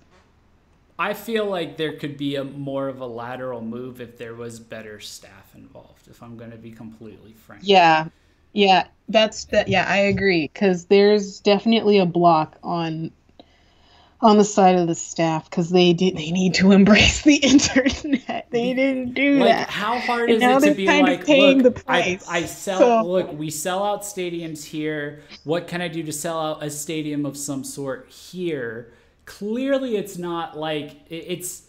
There's a break. I still maintain, like, I still suspect it is fundamentally more of a lack of some staff breakdown in communication among the staff at some point. Yeah, it's the staff. They're blocking. Like, the whole reason why we didn't see Gazette on the internet for the longest time was because staff said no. And now we've gotten to a point where staff said, oh, yeah, this is absolutely necessary. And now we're seeing, like, the band's official Facebook posting in English and all that, because that's a genuine attempt at reaching out to the audience. And the next genuine attempt at reaching out that they need to make is post on Twitter in English. But they didn't realize that Twitter is where everyone's at right now, because Facebook's low-key dying because they're 5 years behind. So yeah, Corinne literally said they need to speak English also. Corinne brought up a point, though. English, yeah. The Gazette does play festivals in Japan. So why not the U.S.? Because they're not headlining? They wouldn't be headlining in the U.S.? Because, like, when the Gazette plays festivals in Japan, they don't play that many festivals in Japan. But when they do, it's like two, and then they're like the band at the top. Like they're the band at the top. And the other thing is they literally just hosted their own 2-day festival this summer. Like, yeah, they're not. Yeah, they did that summer Sonic concert. I don't know if. Yeah, they did. Yeah, they did. They had fireworks for their concert. Like they also had the Blaze Festival. I remember that. Sorry, happened. That's what I meant. I didn't mean Summer Sonic. I meant Burst Into a Blaze. They hosted their own. Yeah, festival. Burst Into a Blaze. That was the festival they had. But like. Yep, I got it. Sorry, they need to start looking at other bands of their caliber who have festivals and see what they did to be like super successful, because like bands like One OK Rock, they did super well here. They're doing okay here because they did a bunch of festivals. Like, yeah, they also had a PR guy in the very beginning of one of their tours in 2015 who went all out on their promotion. Like, he literally gave everyone a review and gave everyone the chance to work with the band. Let's be careful with the One OK Rock thing, because I would I'm rather just talking about promotion. One OK Rock's music stuff is a totally other thing. That's the artist's decision. The promotion and marketing stuff really? Is separate from that. That's all business. Oh, what their marketing was great. Their marketing was brilliant, but it's not. None of that is separate. Like that is a very strategic move on their part. The business bled into the music, and that's where music becomes a product. What happened to One OK Rock was where music got viewed as a product instead of an art form, and that's why this is another good perspective for the fans in chat, though, because like you could you have good problems compared to certain other bands, because the band is having trouble with the business side and the networking side, but their music hasn't gone to shit. So yeah, like this band knows who they are as artists, and like just like keep supporting them in that. Remind them that they don't need to change what they sound like just to make it in the US. All they need to do is change how they're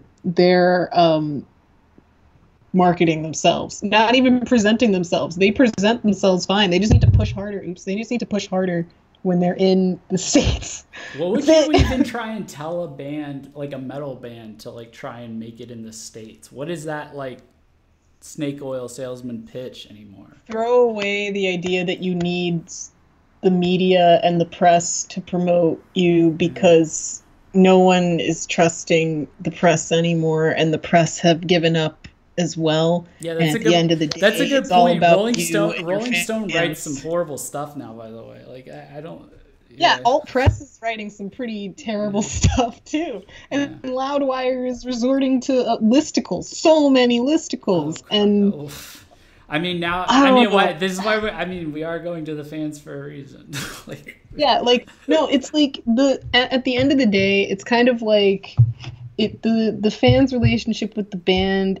And the fans' relationship with press is like the fans' relationship with the label.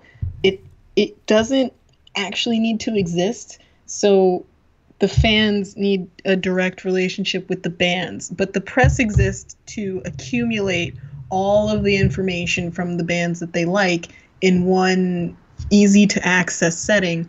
And the label kind of does that, but all they really do is support the artist to make sure that they're making money off of their art, basically. And so just go straight to the bands need to know how to better promote themselves straight to their fans, but still interact with the press in some way, which they forget. And they're just totally dependent on the press, which is pretty apparent because they don't know how to market themselves on the internet, because most of the metal community is old guys. Boomers. Boomer K intensifies. So they're all like, oh yeah, man, hashtags.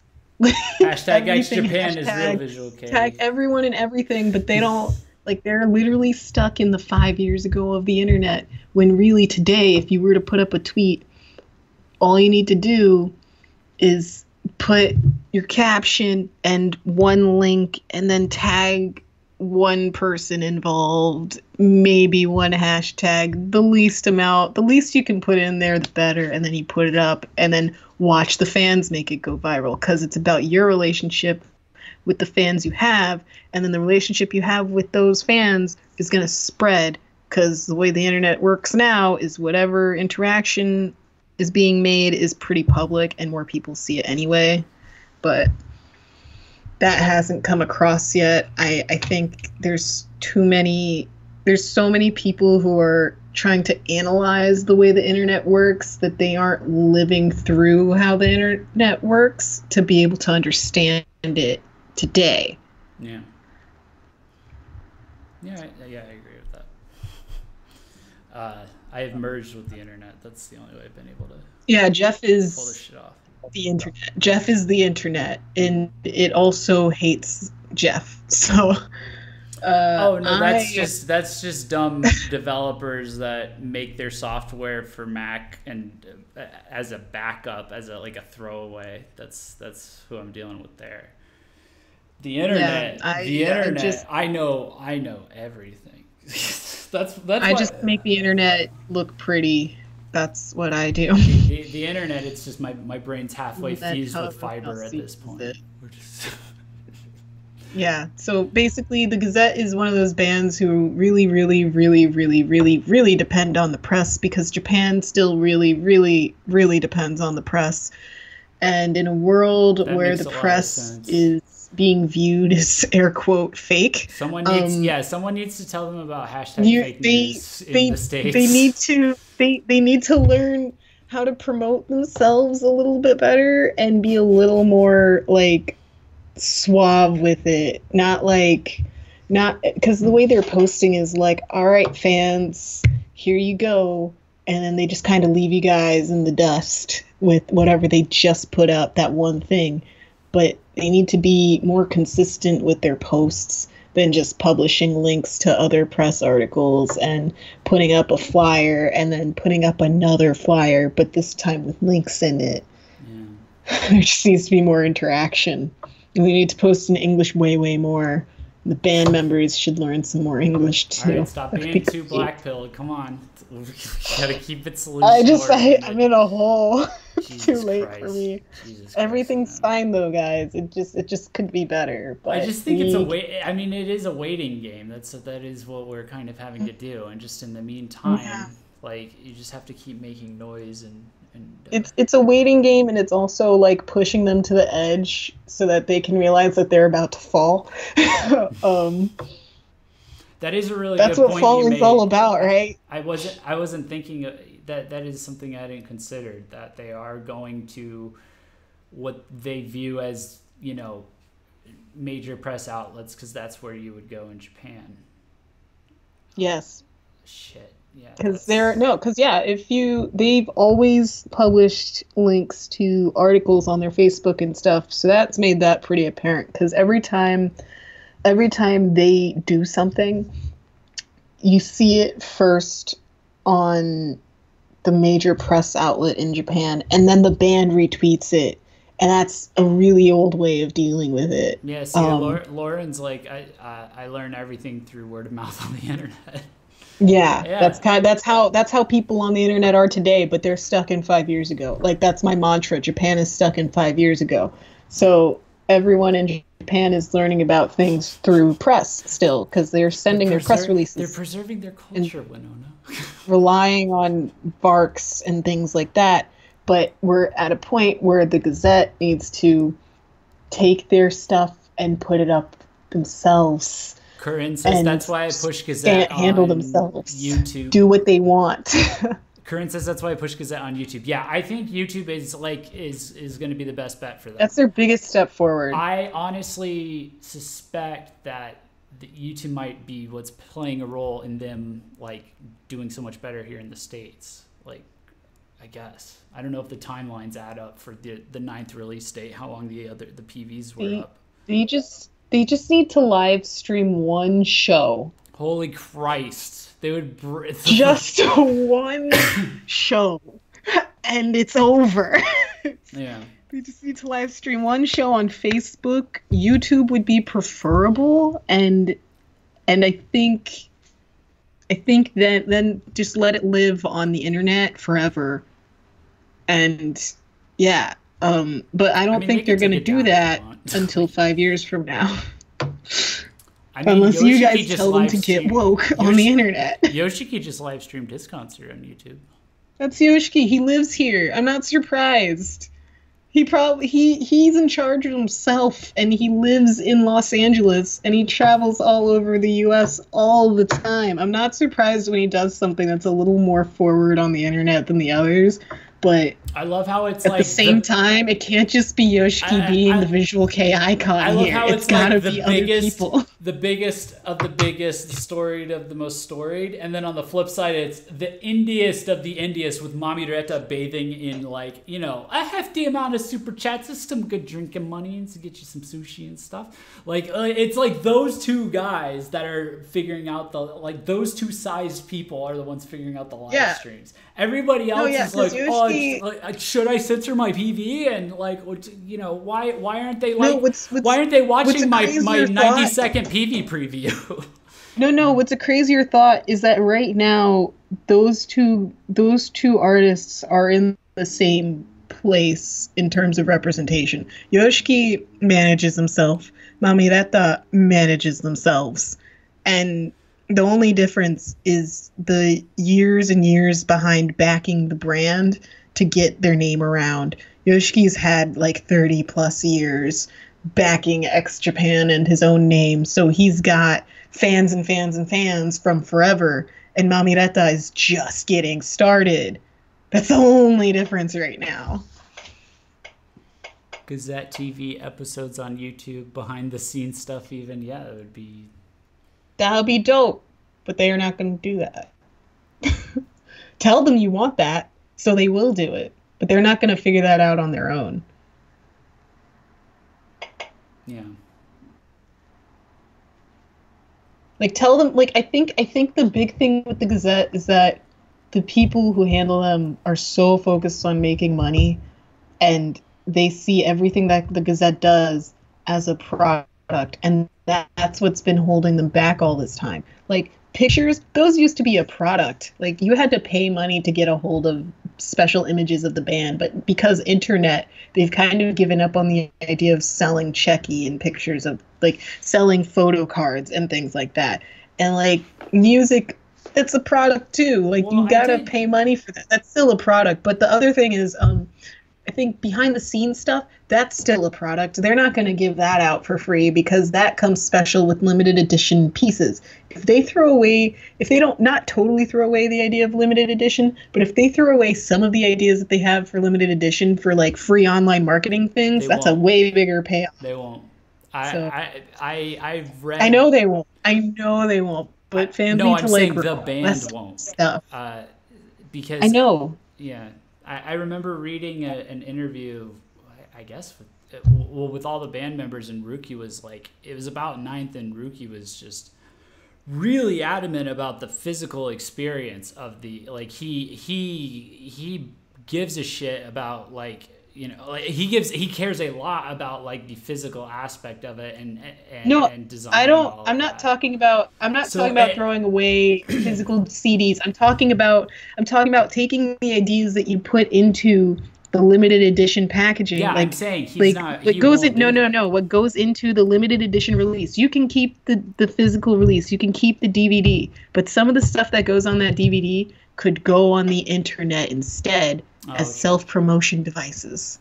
I guess, but like I would imagine that it just like the way he was answering those questions, it kind of came off like it's so tied to like the physical aspect that like I feel like it would be like, no, everything is physical here.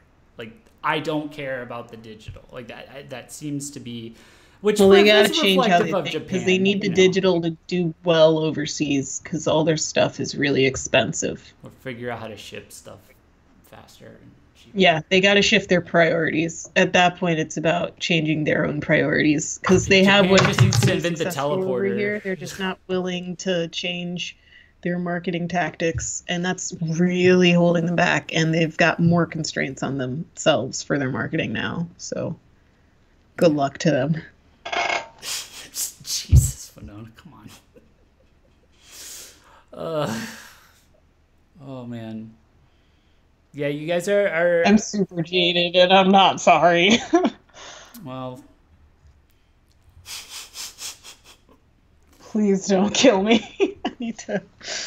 I'm gonna kill you right after the stream. I've ordered the hitman. I'm gonna put you out of your misery. Jeff is gonna do the deed for you guys. You're welcome. I'm ending your suffering. Kareen's asked, but the question is, do they really want to make it big abroad? Yeah, they do. They want all their fans. They love all their fans, and they want their music to be to spread. Like I don't think they're from when we interviewed them and from when we translated that interview, reading their answers, they don't seem like the kind of guys that are comfortable with just staying the same, being complacent. If they were, their music wouldn't constantly be changing, and they wouldn't constantly be trying new things. I think they're looking outside of Japan now because they know that they've got all the fans that they could get in Japan at this point, and they want to get more fans.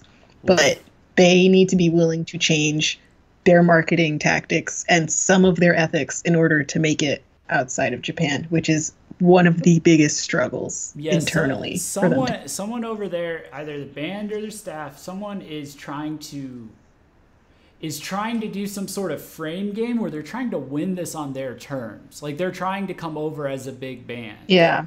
But that could succeed, but it's a question of, does it succeed in 10 years? Or do they shift their strategy now and get in, in a year or two? Like that's the difference. It's going to be the slowest burn of their lives. I mean, and maybe they'll live with it. It's going to be the slowest burn we've ever seen. There's minimal promotion. There's minimal promotion for both world tours that we've seen, like that have come to North America. And yeah, there was like but big payoff for the first world tour, but it could have been bigger. But they don't see that, and they just keep making better and better music. I mean, they could play the waiting game and just wait it all out. But they just better hope their international fans forgive them for leaving them out to dry for so long. But I've pointed out that we've also seen them invest less and less as they see things that aren't happening the way that they want them to. Can someone post a link to the interview? So can we even afford to play the waiting game? Can they afford to play the waiting game? Because eventually they're going to stop and then not come back outside of Japan for another 5 years. Before they say, okay, maybe now we're ready. I don't have the interview mentioned. I'm sorry. It was from a very, very long. Well, not very long. It was. It was ago feels like a long time ago. 2016 for their tour. Yeah, it was a few years ago, but no, it was. No, the one I was talking about was pertaining to 9th, but it was just like back in March. The one with Rookie. It could have been a Natalie interview, but that one was so long I don't even remember where the words were said. Yeah, literally. Yeah. Natalie, like that's another thing. Like when it comes to the bigger press in Japan, like they have these magazines operate like magazines. The press in Japan and will give them everything. The press in the US is gonna it's a weird relationship where they want to do good here, but they don't trust America enough, or they just don't know how to navigate America well enough to be willing to put a big risk ahead of them like that, because they aren't sure of the payoff they're going to get back.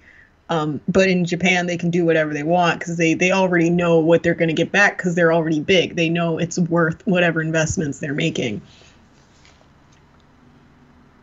Yeah, I think I'm just... And at some point, you just got to turn and look at Miyavi and be like, dude, he just risked absolutely everything to be where he is right now. Yeah, and where Maybe did that's he they're build up a scared. lot They're of just his like, we hype? don't want to be a C-list celebrity. Where did he build up a lot of his hype? Where did CrossFit build up a lot of their hype? Where did Cold Rain build up a lot of their hype? Yavi built a lot of his hype up from Unbroken and Angelina Jolie. Like, he No, but reached a prior to big that- break, but it only lasted like but 5 prior- months, but and prior- then it stopped. Oh, I'm talking like leading up to that. I'm like these guys all Oh, played, yeah. these guys all played festivals. Miyavi obviously like toured like an insane person, but he made a Yeah, lot he of just stops toured. at festivals. It was just him. He just toured. Well, he made a lot of stops at festivals. He's well known at South by Southwest. You know, like he played at a festival in Mexico. No, literally every 2 years he did a world tour. Yeah. That was like his thing. And then he was in Unbroken, and then I don't think he toured that year because he was doing the movie and just did. And then it went to his head, and then like that was the moment I learned about the whole ego thing, because it kind of went to his head and he was like, oh yeah, I've got he got a whole other PR person. He made an entirely other website for English for America, basically, and it was the first go round, but then it ended up, and he got a different management group to handle some of this stuff, but eventually it all went away because it wasn't, he didn't put in enough work to maintain all of that at one time. And then he figured out that he has to put in the work to get to where he wants to be, because he got a taste of it at least, and he knows what he needs to do, and he's doing it. So him risking it all it's a slow burn, but it's already paying off a lot, and it's going to pay off a lot more in the future. And the Gazette's just got to be willing to risk at least 50% of that, like at least half of what Miyavi risked. Yeah, so the Corinda, I mean, to answer your question, I mean, yeah, it's just they're worried about how much they're going to lose, and stuff like that. So you have to create a safe space for your favorite visual gay band. Yeah, to come and you over. guys are Honestly, the safe space. Yes, the fans are the unironic, unsarcastic safe space. I call our chat. They're the hug box. Fans are the hug box. Our chat is objectively a genuine hug box, not like a fake hug box and like Tumblr. It's not Tumblr. It's an actual hug box. People are really nice and stuff. And that's what the fans have to be for their People bands. genuinely like the music. People genuinely care about the artists and their feelings, and hopefully view them more as people. Yeah. Well, I guess we'll just have to wait and see in terms of like how the rest of these announcements go. I would say in the meantime, just keep pushing. Push for 9th on streaming. That's got to be, that would be my priority number one. Someone's asking, when did Cold Rain play at Warped Tour? 2014. That's when you interviewed them, right, Jeff? Yeah. Can I put that interview up on Patreon? Yeah, just do it. Just do it. There's like one part where he has to like leave it out, and it's so adorable because it's super not offensive, but it's really funny. I'll bleep it out. It's really funny. Yeah. Don't do it though. Don't do it. When the artist asks you not to put it in, don't put it in. No. That's what I said. I'll cut it out. It's fine. But yeah. And the original recordings will be on Patreon, right? I think that was a thing. Right? That was a thing. Oh no, I was just asking if I could put it up on Patreon. It's an interview from 2014. I don't know. You're right. Yeah. We got interviews from 2018. I think the interview could be published, just back published. Like the interview could be transcribed, just back published. Yeah, live discussion on this 2014 interview. Haha. But yeah, just back published. That's what all these Gazette fans came out for. Was the Cold Rain 2014 Warped Tour interview. Yeah. Yeah, and just no, either way, transcribe the interview itself, have it up. I think everyone deserves access to reading it, and then put the actual recording of Masato's voice on Patreon. Welcome to business, kids. Patreon.com/VKH anyway, Press for more 2014 recordings of Cold Rain. There's been so much content, you guys. Lauren's It's like, I so would hard love for to us see. keep up anymore. I would love to see that interview. Lauren is a patron, so Lauren's going to see that interview. Yeah. Jeff, publish the transcript of the interview though publicly. Just put the recording on Patreon. Okay. That requires me to write the transcript. Everyone deserves access to content. I'm sure a lot of people in chat came across some of their favorite Easter eggs through super old. I know. I'm just teasing. I'm just mad you're making me do more work. I've still got to publish a bunch of interviews and stuff. Yeah, so I've got work I got to do too. Yeah.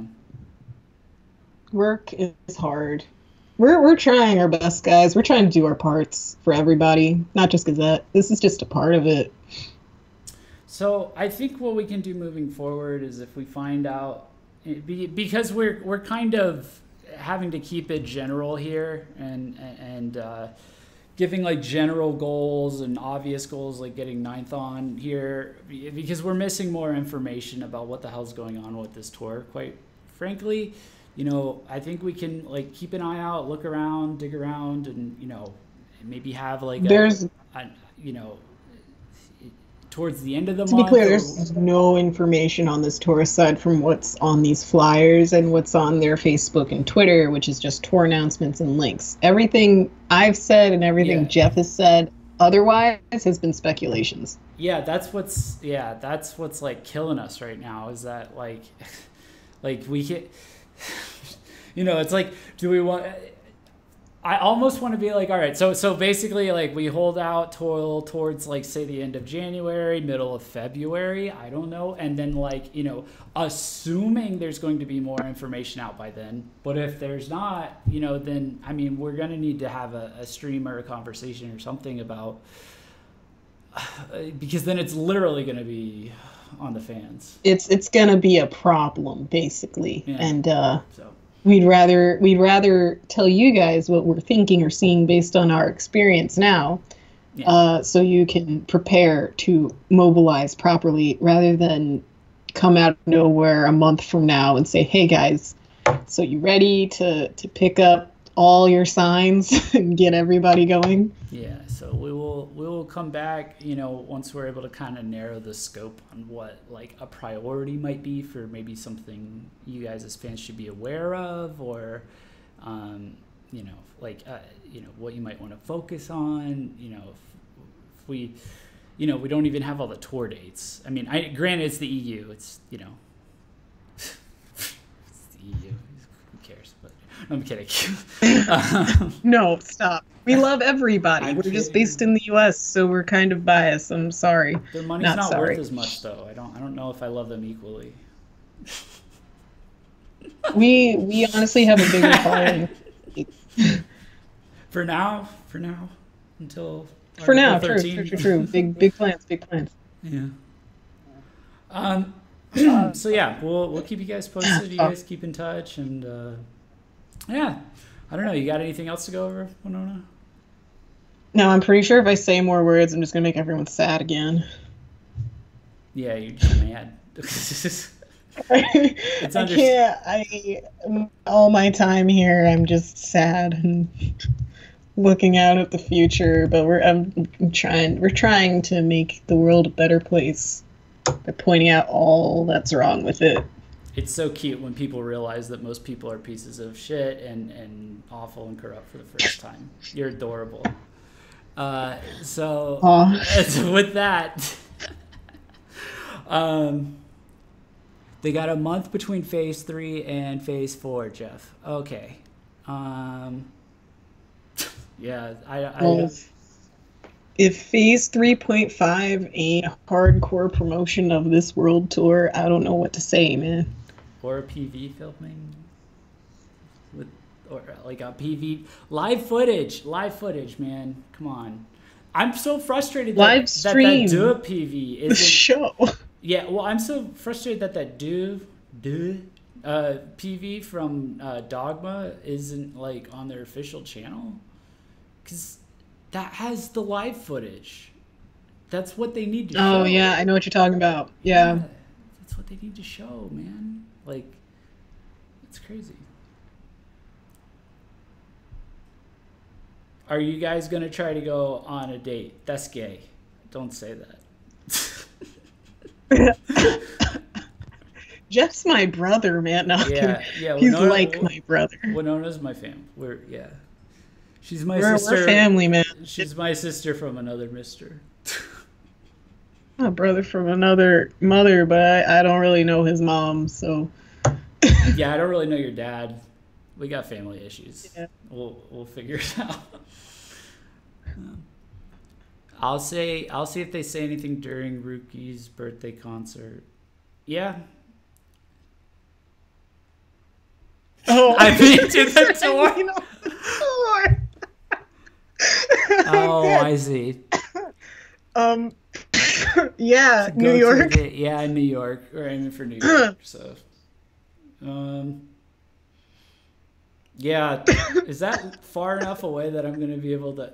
Oh, here's what the fuckery is, by the way. So, the New York one is on Monday the 6th. Sunday the 5th in Jacksonville, Hyde is playing and I live in Miami, so that's like. He's trying to go to that. So I have to go. I mean, yeah, I gotta cover Hyde. I guess. It's interesting because Hyde. Well, Jeff, also you gotta weigh.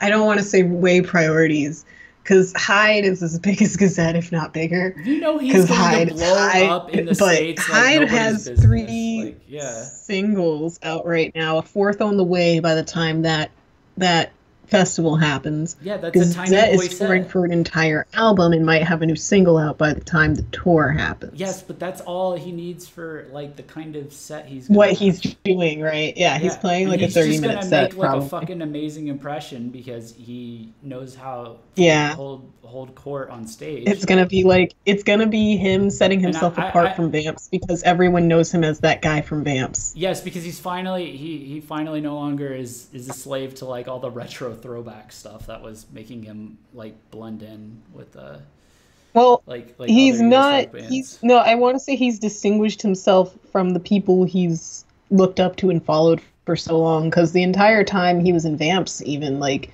it was all doing what Aerosmith did, doing what Motley Crue did, doing what Nikki Sixx did, that kind of stuff. And then once he met Nikki Sixx, he was like, life is complete. All right, what's next? And then started figuring out how to be himself. So it's cool if Bang It can travel like crazy, so can you, Jeff. LOL. I mean, I kind of traveled an obscene amount in recent years for this stuff.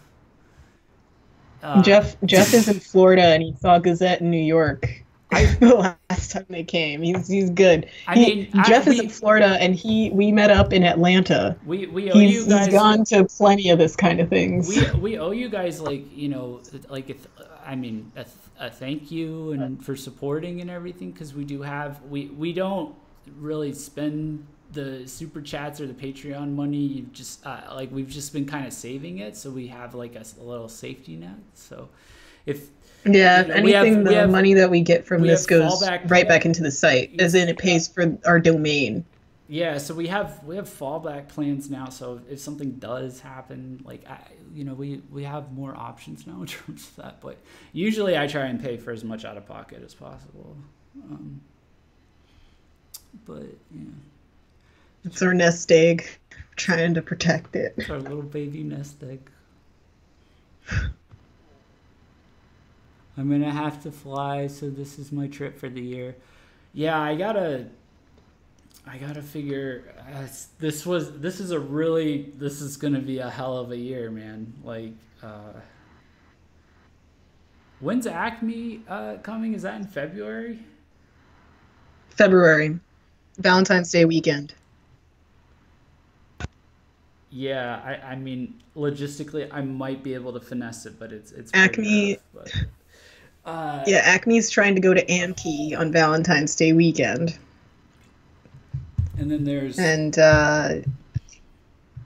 Hyde in May, and then Is Gazette that also in May, and then LMC and Mana with Mwame Mwate is going to be at AWA in September.